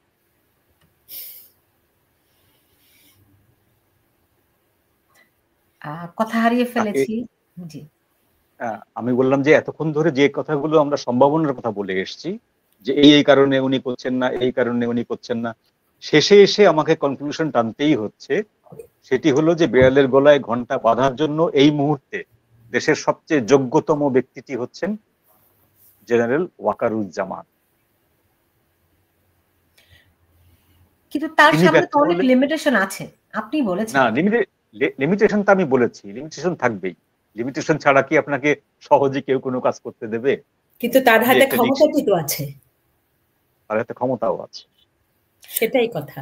সেটি প্রয়োগ করতে অনেক রক্তপাতের মধ্যে দিয়ে যেতে হবে। না, রক্ত কি হবে সেটা পরের ব্যাপার।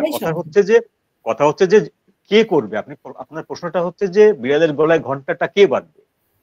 এই মুহূর্তে তো আওয়ামী লীগ সিনে নেই, শেখ হাসিনা সিনে নেই, ধরেন নেই, আওয়ামী লীগকে মাইনাস করে রাখতে হবে।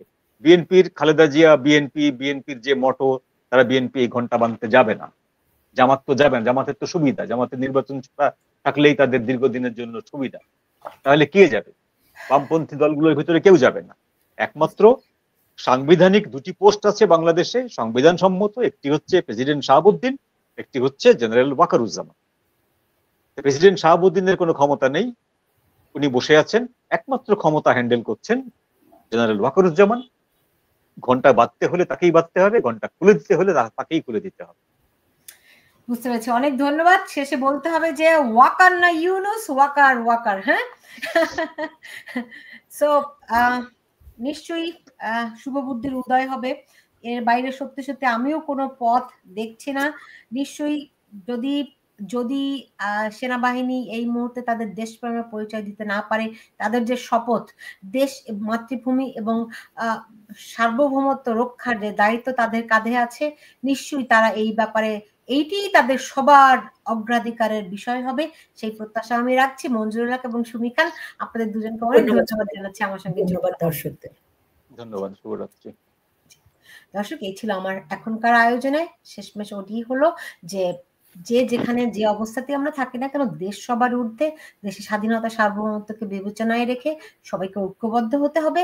এবং এখন সেই দায়িত্বটি সেনাবাহিনীর হাতে। অনেকেই এখানে কমেন্ট করেছেন যে সেটি হচ্ছে সেনাবাহিনীর পাশে দেশের দেশপ্রেমিক মানুষেরা রয়েছে। দেখা যাক কোন দিকে যায়, কোন পথে বাংলাদেশ পথ না হারাক, সেই প্রত্যাশা রেখে বিদায় নিচ্ছি। সবাই ভালো থাকবেন।